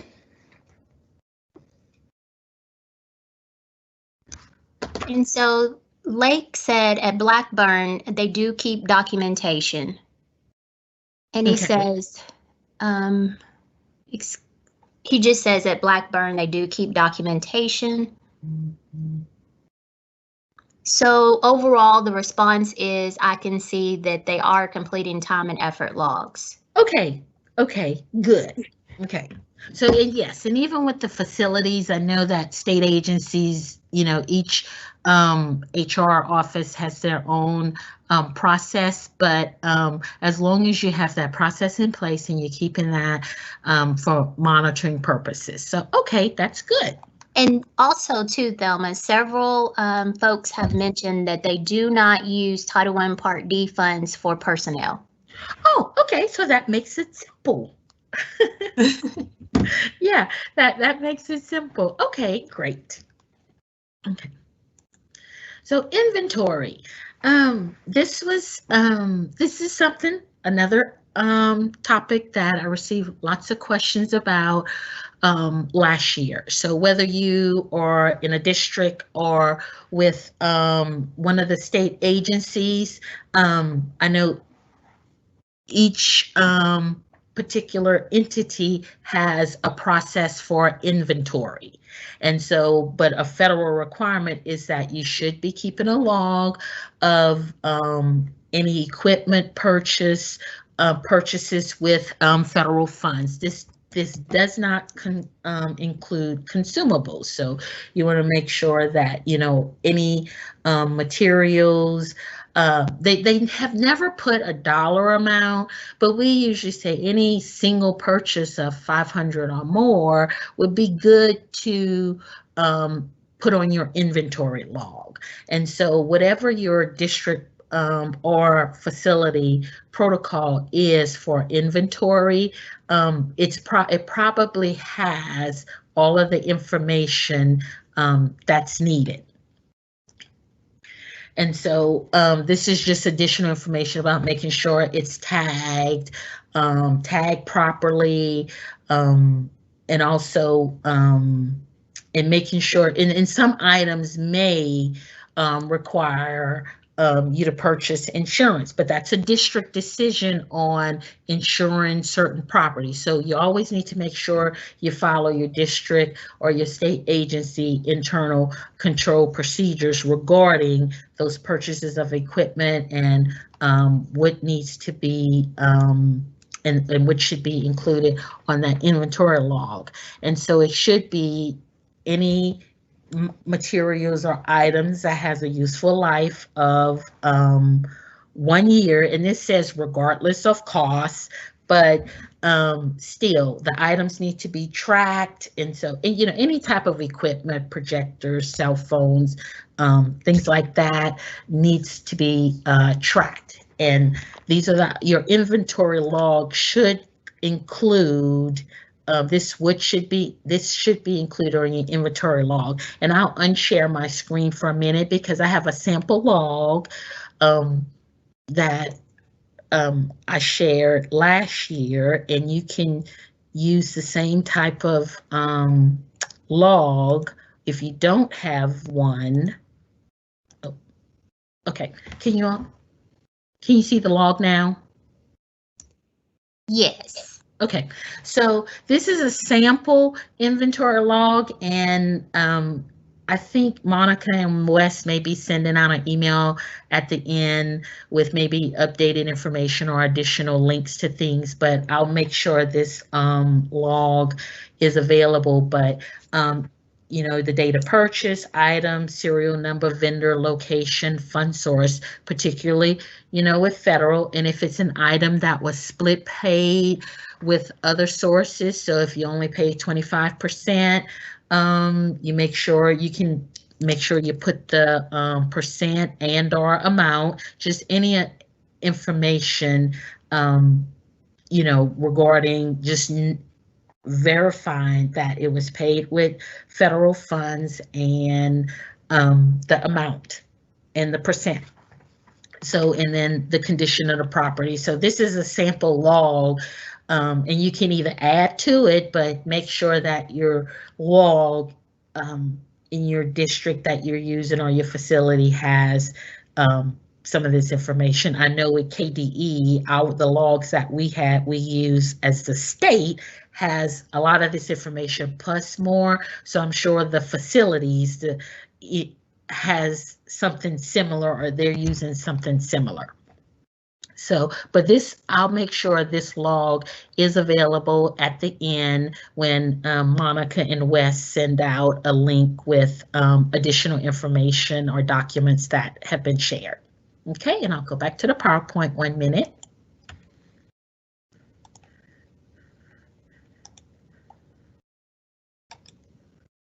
Okay. All right, so any questions, Monica? Just any questions around inventory? Yes, Thelma, we do have a particular question. So Sarah Vivian has mentioned, how long do you keep the items for as far as inventory? Okay, so for federal, the records and retention is you should keep, retain any items for that particular year for which the funds were awarded. It's pretty much the same as your records and files. So if that item is still in use, well then, if that item is still in use, well then that log needs to be active until the items come off, and until that item is no longer in use, and then you would have to keep that log for 3 years.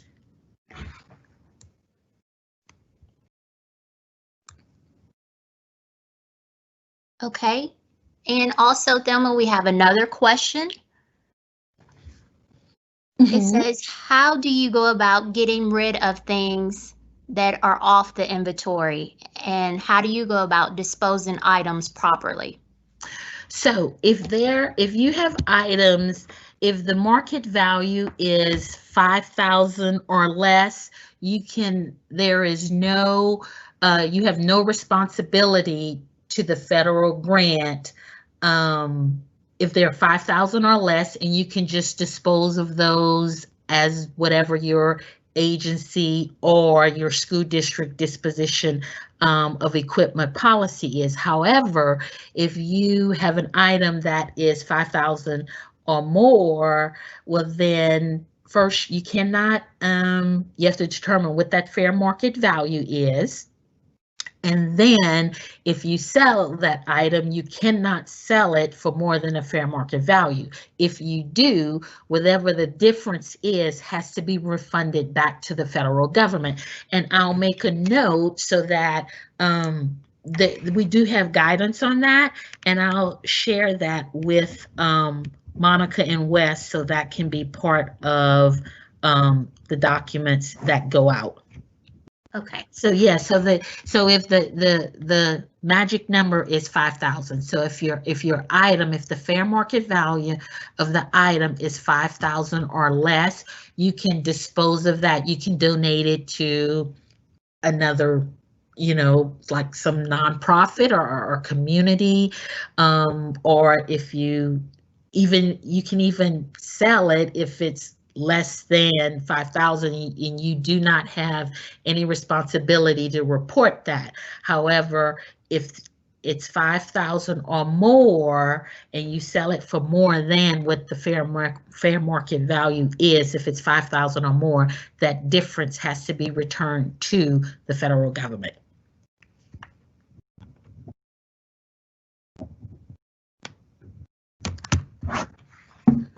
Any more questions, Monica? So there's not any questions at this time, Thelma. I think Okay. all the questions have been addressed. Okay, thank you. And so, oops. Oh, okay. So, the program contacts are Monica and Wes. I'm the fiscal contact for Title I Part D. If you have any additional questions, just put them in the chat. But feel free to, and you all usually are good about this, feel free to call, email. I'm here to help, here to assist, here to answer your questions. And if I don't know, well then most times it'll be a collaborative effort because it may be a question that's a mix of both programmatic and fiscal. And then I usually would have to reach out to the program consultants. But are there any more questions in the chat, Monica?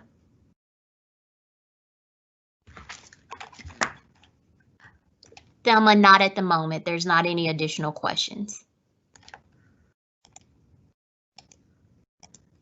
Okay, well, I'll be here if more questions come up. I'll be here until the end. So, Wes, that's all I have for now. So,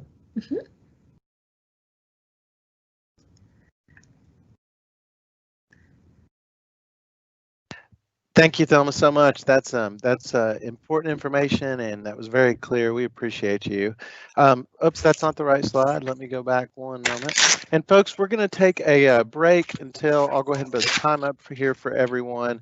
We're going to be taking a break until 11, so we will see you all back right here at 11 o'clock for our third session. And like Thelma had just said, we will circle back between 11:45 and 12. We'll also have a Q&A where you can ask our presenters any additional questions or give them some feedback. But thank you all so much. We'll see you right back here at 11 o'clock. Have a good break.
All right, folks, we are going to start our third session here in just a moment.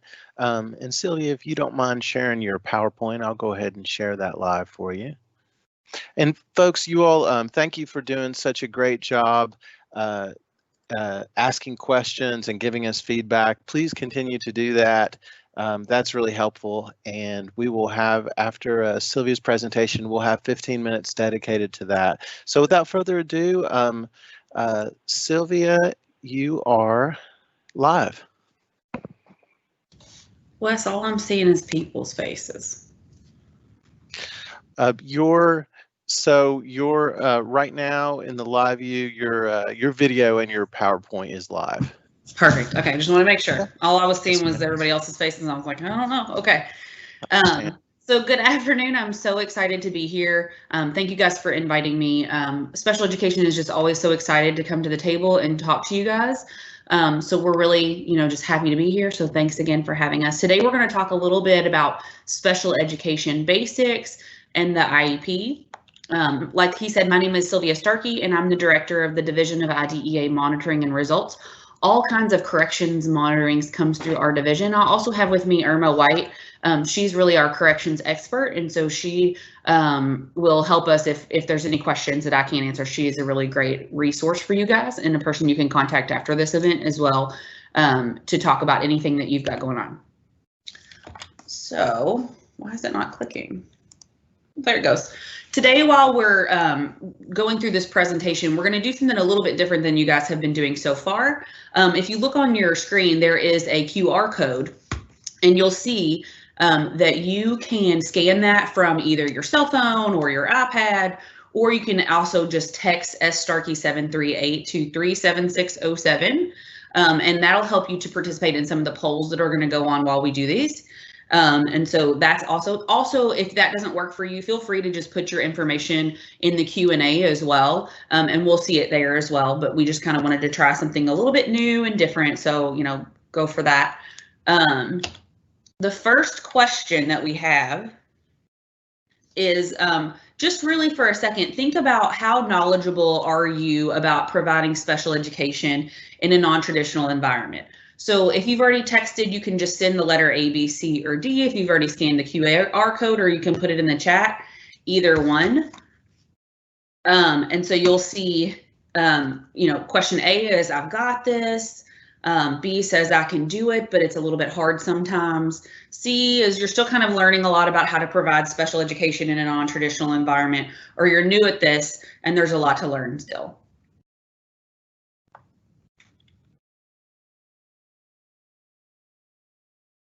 And I know special education, when we think of it in a non-traditional environment, when I think of it as really kind of anything that isn't a traditional school setting. So corrections would apply in that situation. So if you see, it looks like, there's a little bit of an uncertainty when we look at the results of that, and that's okay. That's what we're here for, and we want to provide you with some resources through this session that you can access.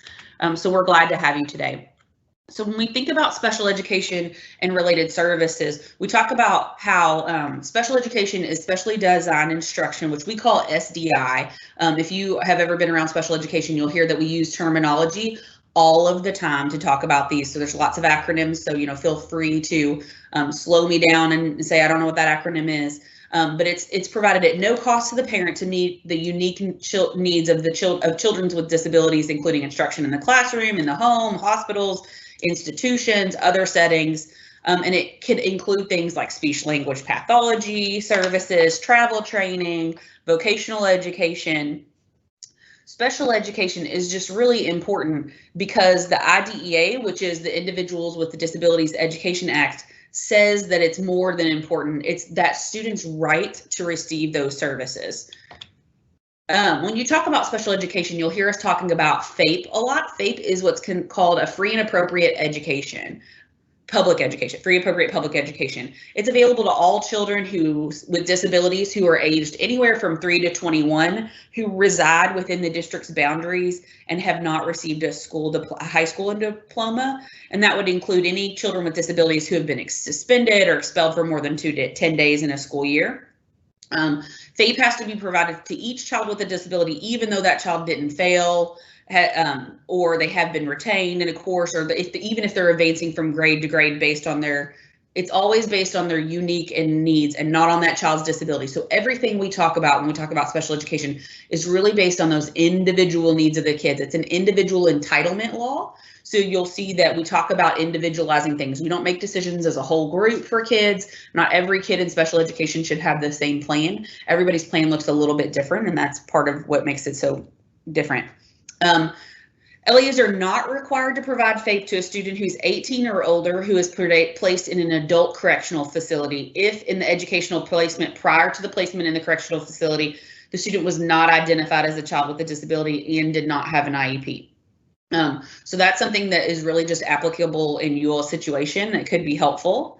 There is what we call Dear Colleague letters from OSEP. OSEP is the Office of Special Education Programs, and then the US Ed also has them as well. It talks about how IDEA protections apply to students with disabilities in correctional facilities and their parents. And in the PowerPoint that you guys will get, there's a link to that, and it really talks about corrections in specific and all of the things that are required in those facilities.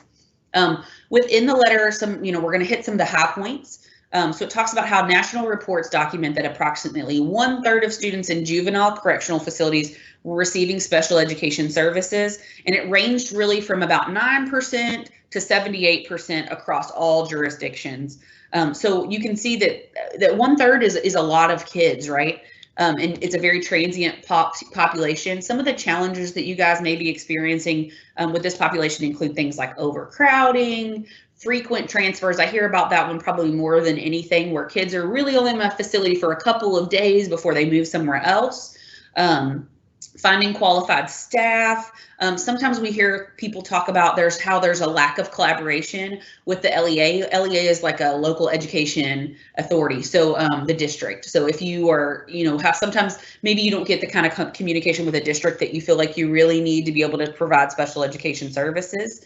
But it's important to remember that providing special education in your facilities is really a shared responsibility. Every agency that's involved in the provision of special education and related services to students who are in correctional facilities have to ensure FAPE, even if other agencies share that responsibility. So if you're a DJJ facility and you are connected at a district level, it's both the district's responsibility and the facility's responsibility to ensure that student is provided FAPE. When we talk about things like discipline that come up, students with disabilities in correctional facilities who violate a code of student conduct are entitled to all the protections in the IDEA. So sometimes the way that you have to handle discipline in a correction facility really looks a little bit different during the school hours. Those protections apply regardless of whether they're subject to discipline in the facility or whether they're removed to restricted settings like confinement to the student's cell or any kind of lockdown units. So all of those things, as long as they're happening during the school day, that student is still entitled to those disciplinary protections. Another thing that really will come up in your roles are surrogate parents. So that comes up all the time when we talk about these things. Correctional facilities, is really important for you to remember that you can't assume the role of a parent under the IDEA. And we can't assume that all students with disabilities in a correctional facility need a surrogate parent. So it's really important for us to really reach out to their traditional parent, try to see if we can get a hold of them. A surrogate parent really applies when you can't make any contact with them, you've tried over and over and you're not able to get them. So they're only appointed when you can't identify who the parent is in the first place, when you can't locate them after reasonable efforts. Reasonable efforts means like you've got like a documented list of how you tried to get a hold of them. It could be that the student is a ward of the state under the laws of that state, or the student is an unaccompanied or homeless youth, which would be defined in the McKinney-Vento Homeless Assistance Act. Surrogate parents can represent the student in all matters that are related to identification, evaluation, placement of the student, or the provision of FAPE, and they have to meet the requirements for knowledge, skills, and impartiality.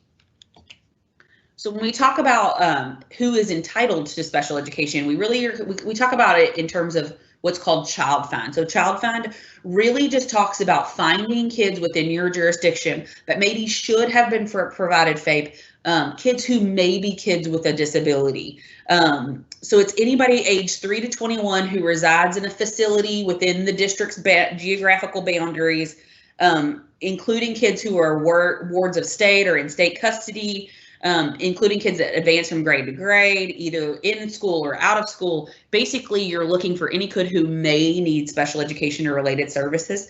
Sometimes we'll hear things like, this kid has never been evaluated, and then he came to our facility and we felt like maybe he did have a disability that nobody had really looked into. Otherwise, how did he end up here?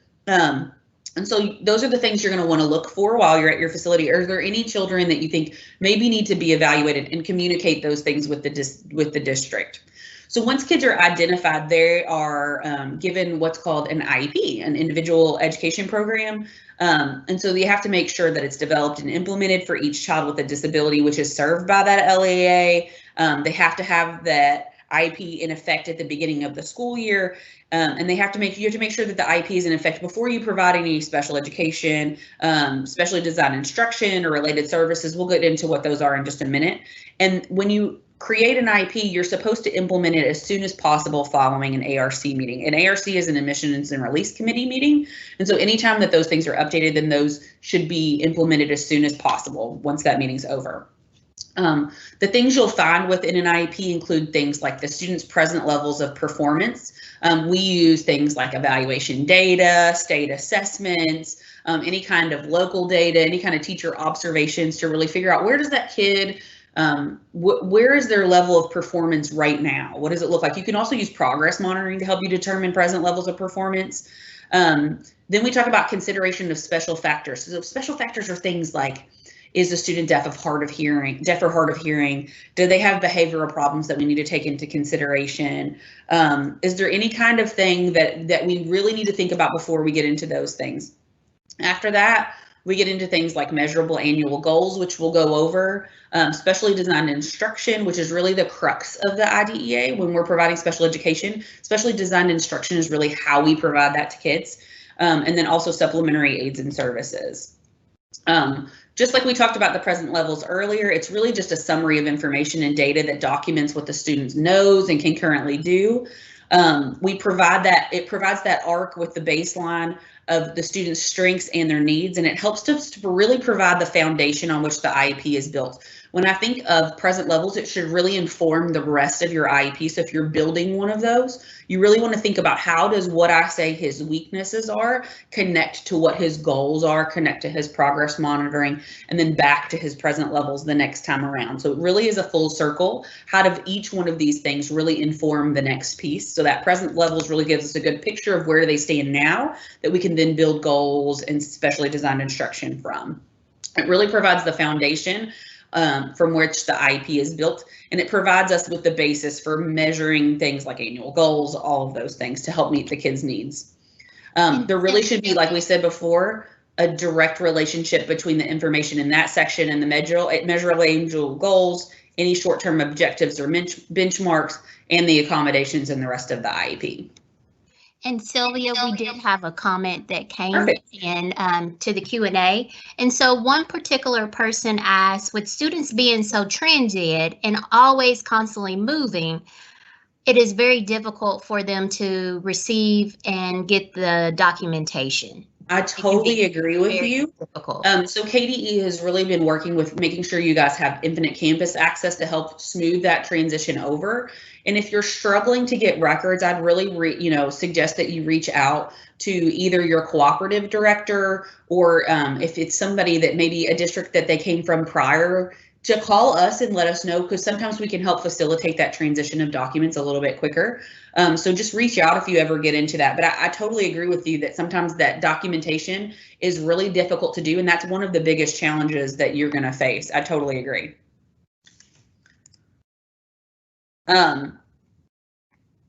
So when we talk about present levels of performance, it's really important to be very specific. And on the screen, you'll see some examples of things that are considered vague phrases versus specific phrases.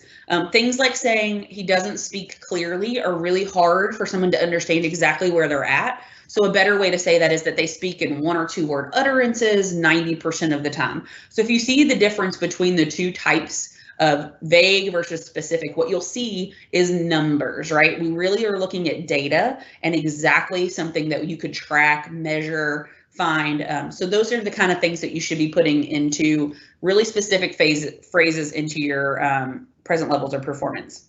In terms of consideration of special factors, it's important to remember that special factors are not just a checkbox. Sometimes it's really easy to just check the no special factors. It's really important that they align with the present levels. One of the biggest errors that I see when we're looking through files in our division, we see all the time that people will talk in the present levels about how students have behavioral challenges. There's all kinds of things that are happening. They're not able to sit still, or they're constantly kicked out of class. So there's all these things in the present levels about how this kid really is struggling behaviorally, and then we get to the present levels of performance and it says, does the student's behavior impede his learning or that of others, and they'll check no. Well, your present levels should align. So if you say that there's issues in the present levels, you should also check the yes box in the special factors, and vice versa. So the same thing, you would just always expect those two things to align. When we talk about measurable annual goals, we talk about it in an A, B, C, D, E, F format. So we talk about it like it's the alphabet. So they should have things like audience, who is the audience, who's the behavior, what is the behavior that you want them to do, what is the circumstance you wanted to do it, at what degree or criterion, how are you going to evaluate it, and what's your method of measurement, and what's your frequency of data collection. So I want you to think about these two. These are two different goals for a guy, and we're going to call him Mike. And we're going to talk about Mike a little bit throughout this presentation. So it's really important for you to think about these. When we think about measurable goals, there's two different ways you could write it. You could just say Mike will increase his time on task, or when presented with a non-preferred activity and 3 verbal prompts, Mike will begin working on the activity within 5 minutes on 4 consecutive occasions as measured by weekly latency recording. So when you think about those things, we know that Mike has issues with non-preferred activities, right? So it's really, if I look at those two things, if I put that goal in front of 2 different educators and it just said he would increase his time on task, it really doesn't tell me anything about how to teach him, how to record what was happening. And if and I both looked at that goal, it's likely she and I would measure it differently, teach it differently. But if you look at the second goal, you'll see it's much more specific. I know that it's things that he doesn't prefer, so maybe he's okay when he's talking about things he wants to do, but not so much when I give him an activity that he doesn't want to do. And I'm going to give him 3 prompts before I count it against him. And I'm going to give him 5 minutes and 3 prompts. And he has to do it 4 times in a row before I'm going to consider it that he's mastered that skill. And I'm going to measure it with a latency recording. And I'm going to do that weekly. So if you gave us both that goal, it's more likely that she and I could look at the exact same IEP and measure it in exactly the same way. And that's what you're looking for when you're looking for measurable annual goals. Those goals should then help you to drive what's called specially designed instruction. We call that SDI. And so that's when a special education teacher adapts as appropriate the content, methodology, or delivery of instruction to address the unique needs of the child with a disability and to ensure access of the child to the general curriculum. So it's really important that those are those things. We talk about it, SDI, as things that the teacher does. So what is the teacher doing? Am I changing my instruction? And I'm looking at it differently than I would have. Am I maybe giving him additional prompts? Anything that I as the teacher do would be considered specially designed instruction. So things that you could ask in terms of SDI questions is your instruction applied to address academic and functional deficits? You're going to ask yourself, is your instruction intended to close the academic gap between a student with a disability and his peers? It's important to remember that that SDI responsibility is really shared between special education and general education staff. So at times it'll most often it's the special education teacher that provides that SDI, but at times there may be pieces that a general education teacher would do. So like if a student was to receive prompting, it may be that you're not in there as a special educator during his social studies class because you're somewhere else, but that teacher still needs to provide him with the prompting even when you're not there. It's basically the vehicle to ensure that kids with disabilities receive high quality instruction and services that result in progress towards their academical and functional standards. It helps to progress them towards graduation and things like meaningful post-secondary outcomes. But like we said before, it's what the teacher does to instruct, assess, and reteach the student. So any kind of steps that you're going to change from the general way to teach this kid, that is what you would put in specially designed instruction. When we think about it, I want you to take just a second and think about Mike. Remember, Mike was working on non-preferred activities. What would you say is as an example of some specially designed instruction that you could use with Mike? So he's working on things like time on task, and you can put that in the poll or you can put it in the chat. Either one is fine. That you could use with Mike to help him understand how to work with non-preferred activities. Are there things that you can think of that you would teach him in order to work with things that he doesn't necessarily want to do?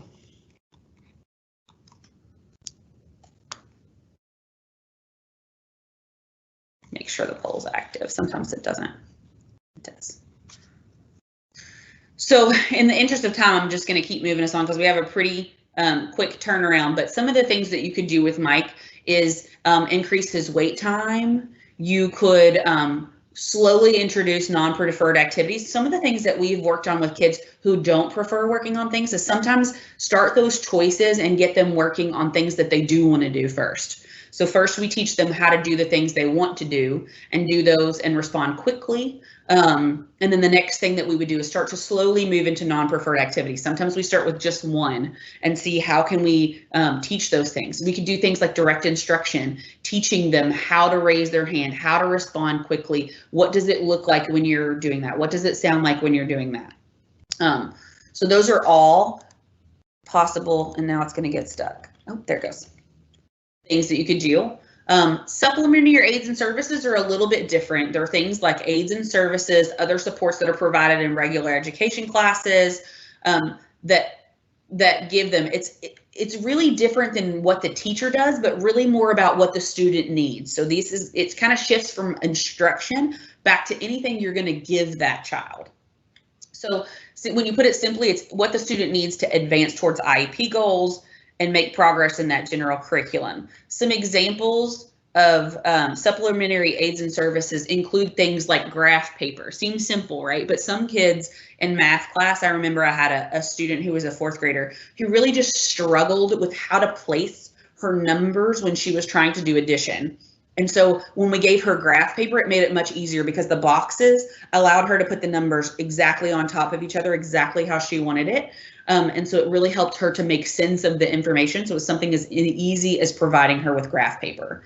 But that's not something I'm doing as a teacher. I'm not teaching her anything. I'm just handing her a piece of paper. So her IEP and supplementary aids and services said that she had access to graph paper more often than the rest of the class would do. It could be things like prompting and cueing. The student might need a whole range of things, manipulatives in math class, any kind of thing that they might touch or have with them on their person. Sometimes we'll see even things like break cards. Kids with behavioral challenges might necessarily have additional breaks, right? But they need to have a way to show their teachers how they get those breaks. And so we give them with cards. And so you get, so however many that kid needs a day, you start out high and then work your way to low and give them options, and they can show that to anyone and they know, okay, this shows me that they're allowed an additional break, which is really helpful. Related services or any kind of thing that the student needs, like transportation, occupational therapy, speech therapy, physical therapy, any of those kinds of things. It includes speech language pathology, audiology services, interpreting, psychological services. That's one that gets missed a lot. So if a student needs any kind of psychological services like counseling or therapy, you can include those in their IEP. Physical therapy, recreation, including therapeutic recreation, early identification, assessment, counseling services, rehabilitation counseling, orientation and mobility, or any kind of like medical services that they need that would be part of their disability. It also could include things like school health services, school nurse services, social work in school, parent counseling, parent training, but it doesn't include any kind of medical device that's surgically implanted. The optimization of that device's functioning or maintenance of that device or replacement. When you see that come into play is really like students who are deaf or hard of hearing who have hearing aids. If it's surgically implanted, then you're not, as a district or a facility, required to make sure that it's functioning or maintain it. You're just required to help that kid access it. It doesn't, any kind of related services does not limit to the responsibility of the LEA to appropriately monitor and maintain those devices.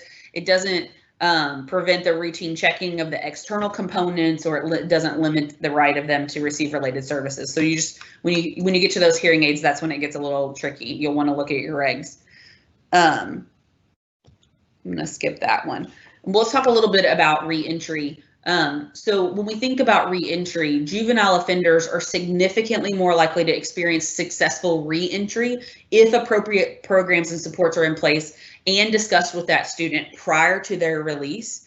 That reentry planning is just really super critical, and the exit is really the most intensive time.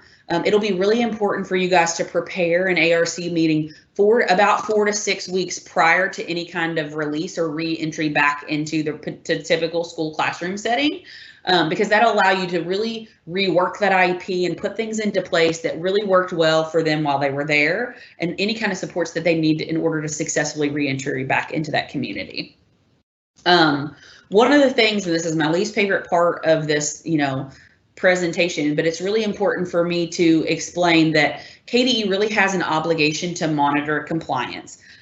All state and local and state agencies have to comply with state, federal statutes and regulations, and OCEAL, and my division in particular, has general supervision requirements under the IDEA to really ensure that all agencies comply with what's happening. So anytime that you hear anything about a monitoring visit, that would be our division. We have a requirement to monitor districts, monitor correctional facilities, and go in and just double check that everything that's happening is what it's supposed to be. We do that using what's called results-based accountability. And we really think about risk-based assessment. How can we determine where we are? Our plan is really to get our hands on every facility at some point over the next several years to really help you guys understand and help you really shape those systems. We know that, prior to a couple of years ago, there wasn't a whole lot of monitoring going on. And now it's not every facility every year. It's more of like, we'll go to a couple of facilities a year and kind of see what's happening. So if that was to happen, those are the things.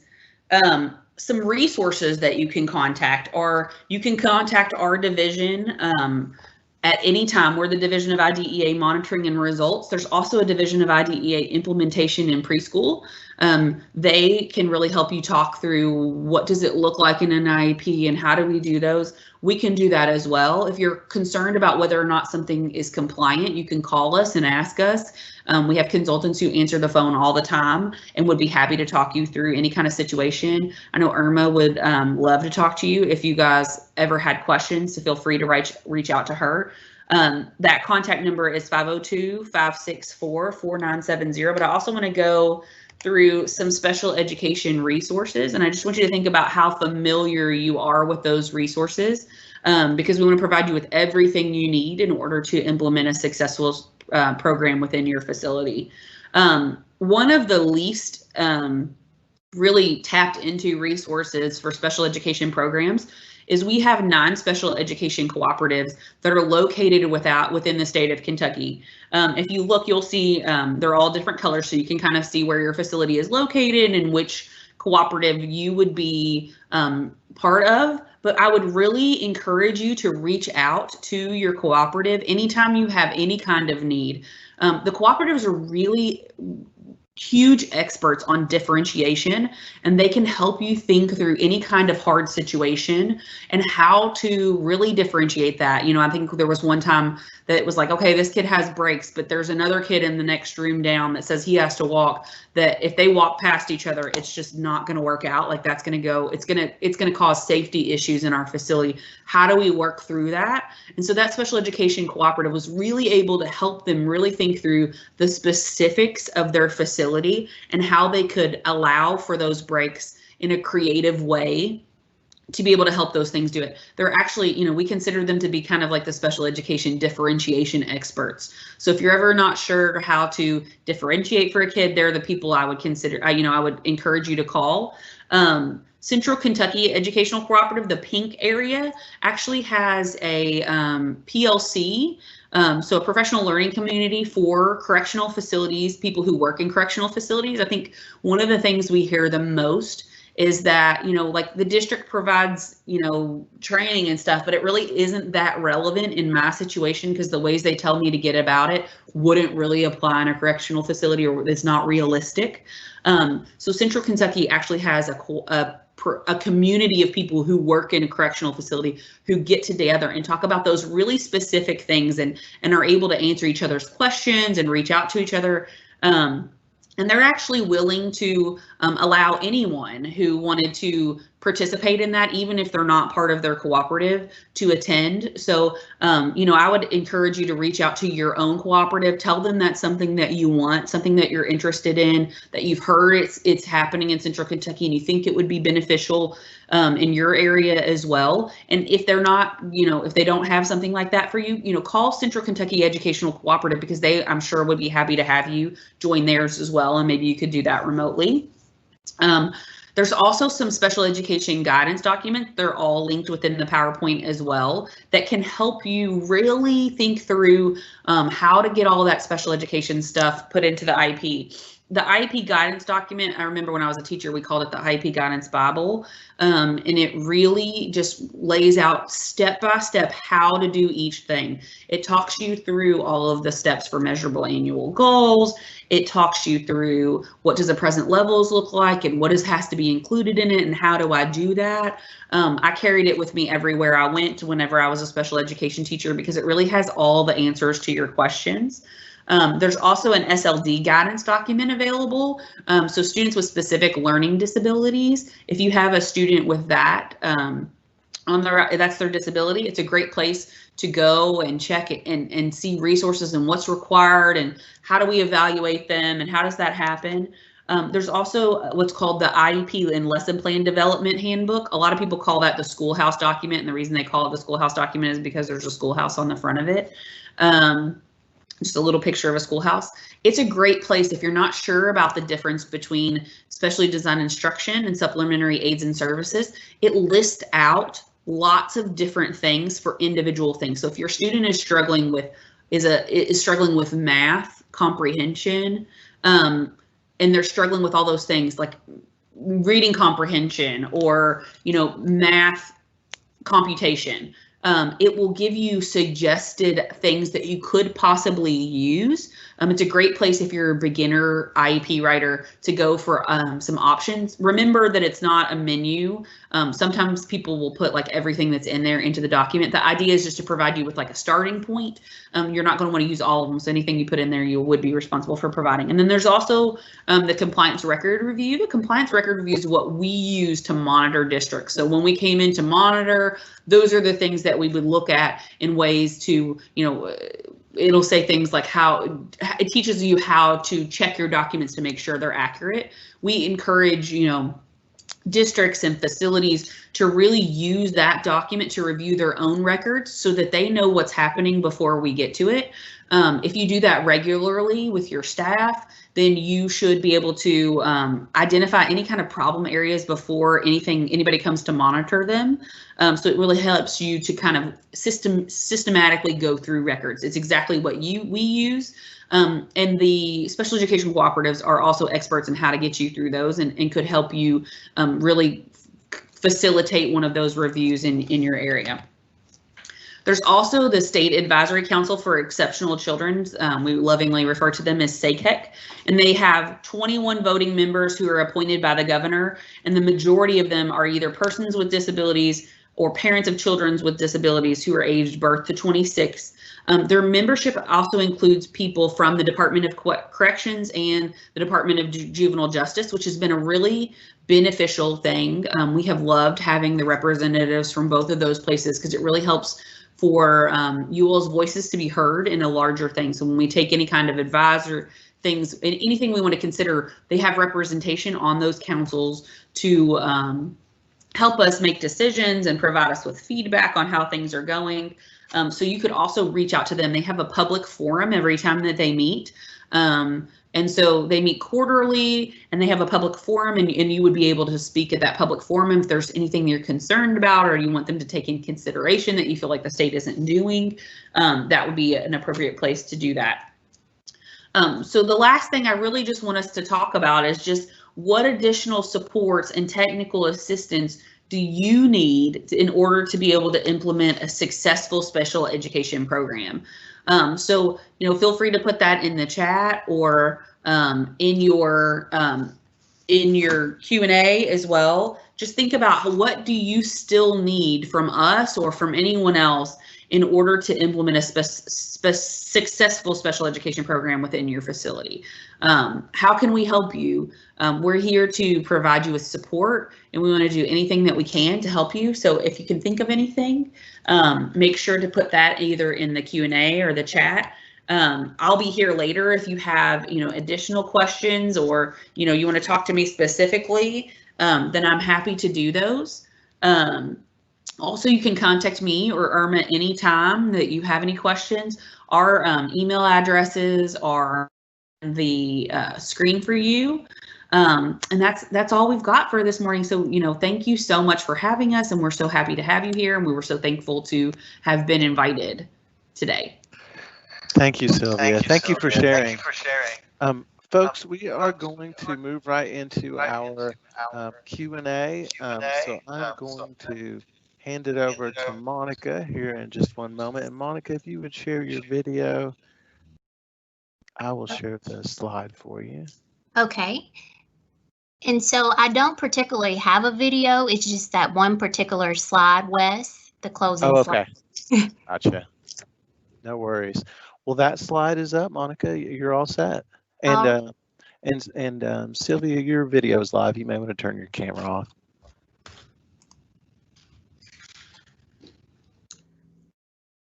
All right. Well, thank you again, Wes. Thank you guys so much for participating in our Title I Part D training today. We hope that you have found the presentations to be very helpful and very beneficial.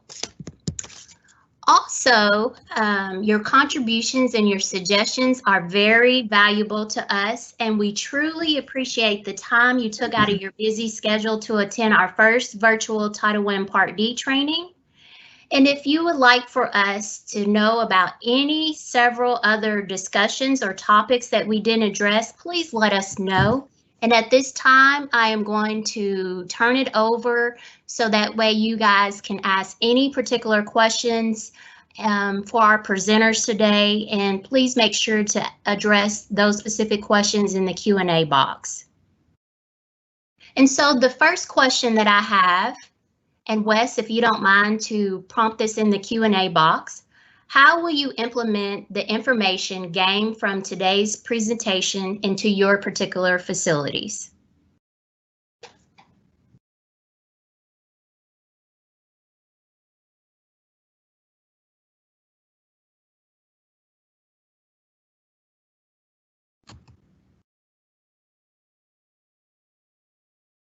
Okay.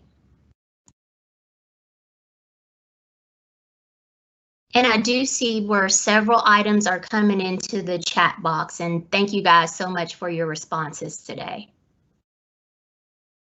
And also, Sylvia, we did have one particular question from Jeremy. And let me go back to his particular question regarding NTI. So Jeremy Cameron has specifically asked, he says, what does the IDEA setting look like, especially around the topic of NTI settings? He says that they're looking more and more to have multiple times for NTI, so he wants to know about the services. And Jeremy Cameron, please feel free to make sure that I address your question specifically.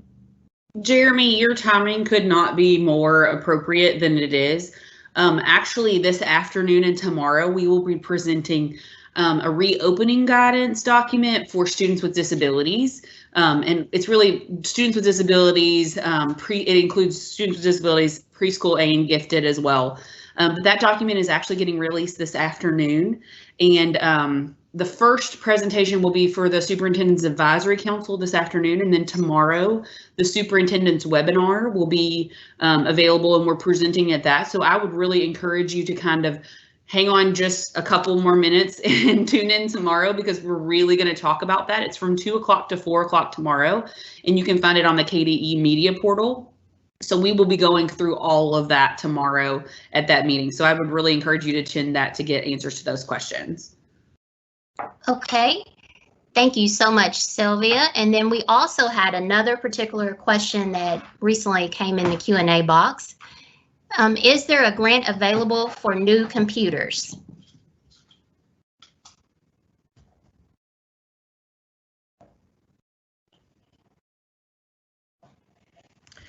Monica, this is Thelma. No, not to my knowledge. But they can, I was just looking on the web page under district school support. There's a bid opportunity page, which is where all of our competitive grants are placed, but nothing with federal. I can only speak for federal. Okay, thank you so much, Thelma, for that comment. Monica, I'm seeing a question about special ed students refusing their accommodations, particularly around readers. Yes. So I would like to go ahead and address that one. If your student is refusing their accommodation, they can do that. But maybe one of the things you may want to discuss as an ARC is, how is it being presented to the student? The older kids get, the less likely they are going to like a teacher sitting right next to them, reading the information aloud, kind of where everyone can see it. So you may want to consider how could they be provided a reader in a different way.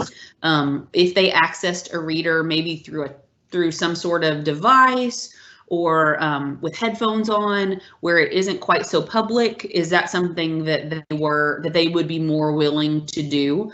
So I would, just encourage you to, at your ARC team meetings, really think about, if they're refusing their accommodation often, whether they need it in the first place, and if they do need it still, how could you provide it in a different way in order to get them to become more likely to request it?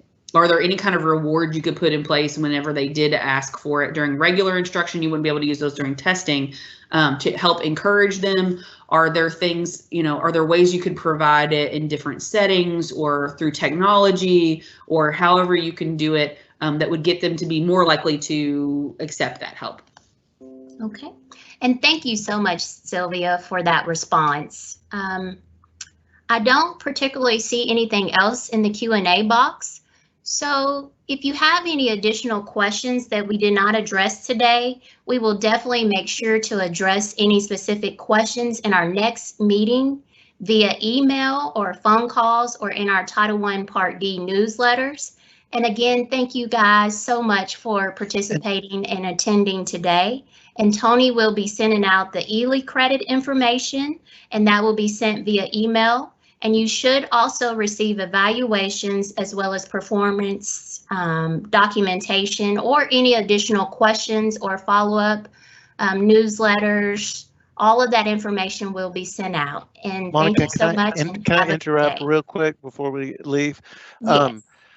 So folks, I wanted to let you know we will be, someone had asked this earlier, we will be sending out the PowerPoints tomorrow morning, but also Judy, Dr. Vanderhaar, she had some feedback. You all had questions for her in her post-session survey, and she wanted to address just a couple of those really quick. So Judy, I'll hand it over to you. If your mic is on, you are good to go.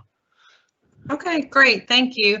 And thank you for those of you who completed the Survey Monkey. It sounds like there is some interest in follow-up because, as I said, I was only really able to touch the surface and feel bad rushing through some of the actual practices, which again, there's hundreds. But I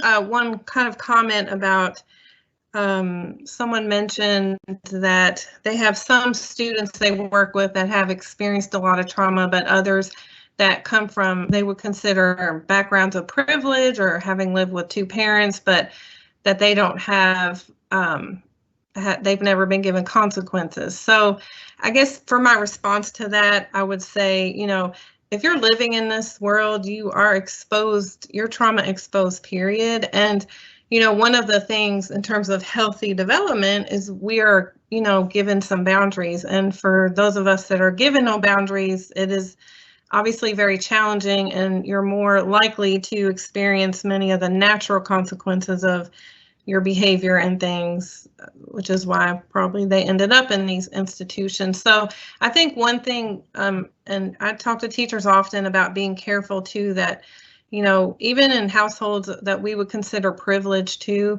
there are very many challenges and dark secrets that are never really dealt with. And so I think, you know, and Sylvia would definitely know this about this universal approach, right? This universal design for learning, which is basically you're designing your lessons for the student with the most amount of challenges. And when you do that, you're actually helping every student. So we really try to encourage people to take this trauma-informed approach to everyone, because these approaches are going to help every student, every person.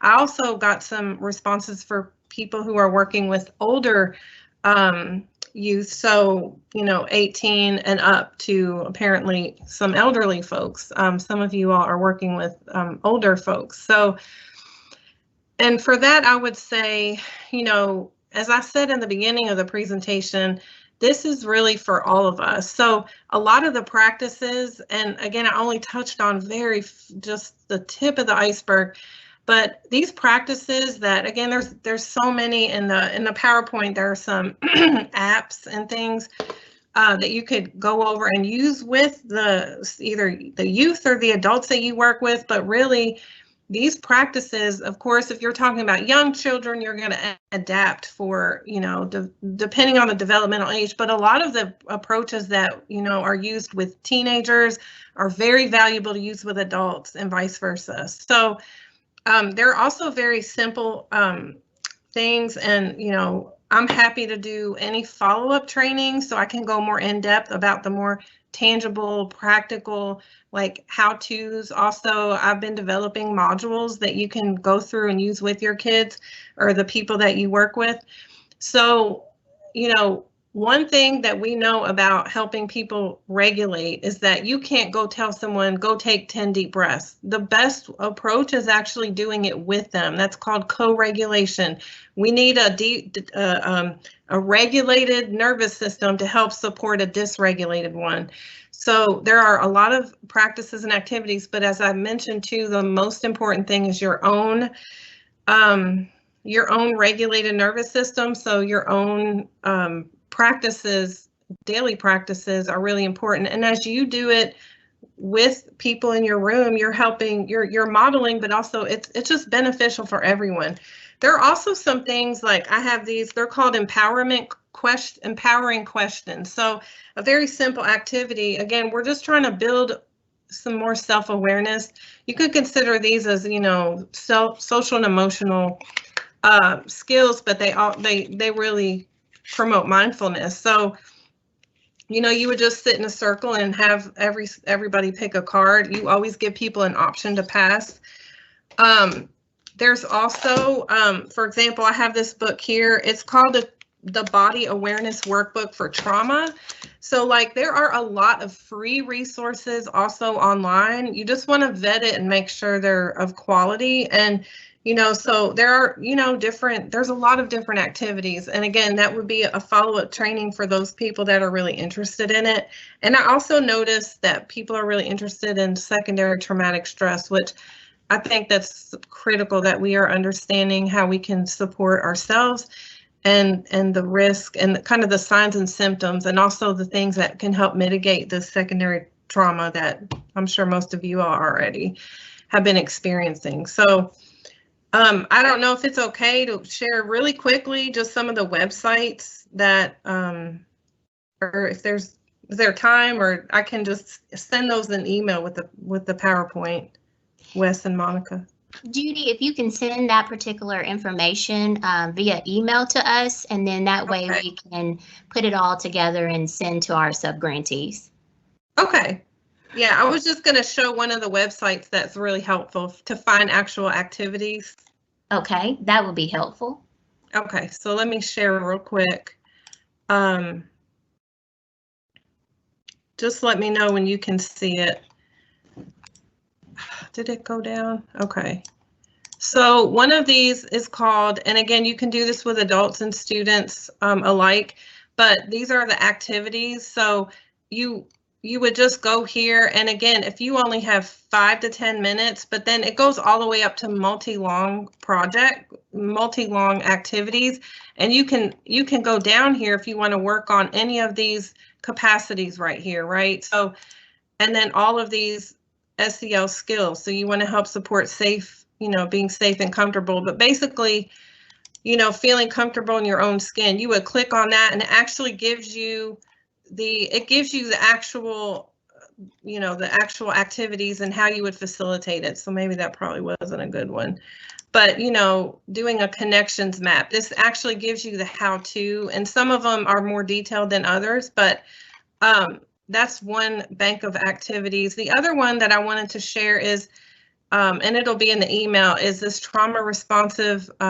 practice briefs. They have tremendous amount of resources, and one of them around mindfulness actually gives you, it's very like step by step, but then what I really wanted to share are these links to resources and activities you can use with your students, and also, you know, so it goes by great age level, and as you can see here, quick mindfulness practices for all ages. So I just wanted you to know that there are very much specific, you know, like there's so many resources out there, I guess. And then finally, there's a really important one, I think, on self-care for yourself, but also with the adults that you're working with. And I understand that they are, I'll stop sharing, that they are, you know, in, you know, definitely more confined settings with more restrictions on what can be done. But yeah, so thank you all for your feedback and your questions. And I look forward to working with those of you that are interested in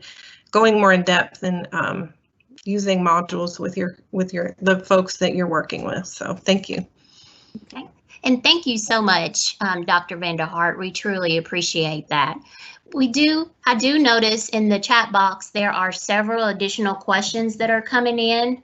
Also, these particular questions are for Sylvia and Arma. So if you guys can help me to look at these particular questions, and I'll make sure to address them the best way I can. So one particular question that came in recently was, due to our building having so much COVID-19 at DJJ, is there a timeline or guidelines for reentry?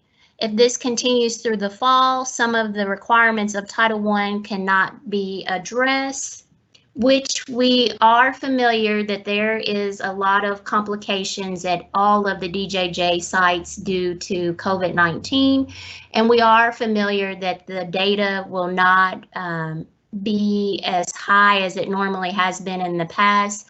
And so the feds are also aware of this information. So we are looking into this, and as soon as we receive guidance, Wes and I will definitely let you know.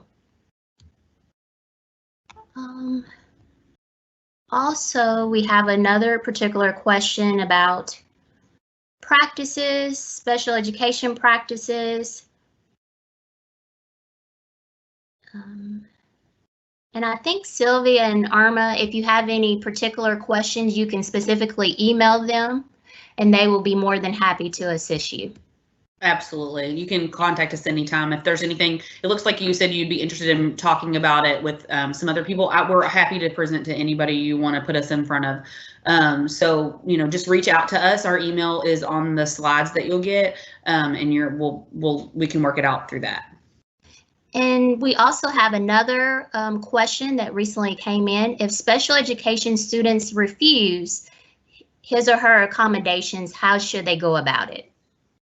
We talked about that one already, Monica. Okay. I just want to make sure that it was addressed. Thank you, Sylvia. All right, I think that is all the particular questions that we have today. All right, and again, this is a specific reminder that you should receive an email here shortly from Wes and I pertaining to all of the PowerPoint presentations, also regarding the ELE credit that will also be available. And if you have any additional questions or concerns, please always let us know. We can be contacted through email, phone call. We're always available. And again, thank you so much for attending our first annual virtual Title I Part D training. Thank you.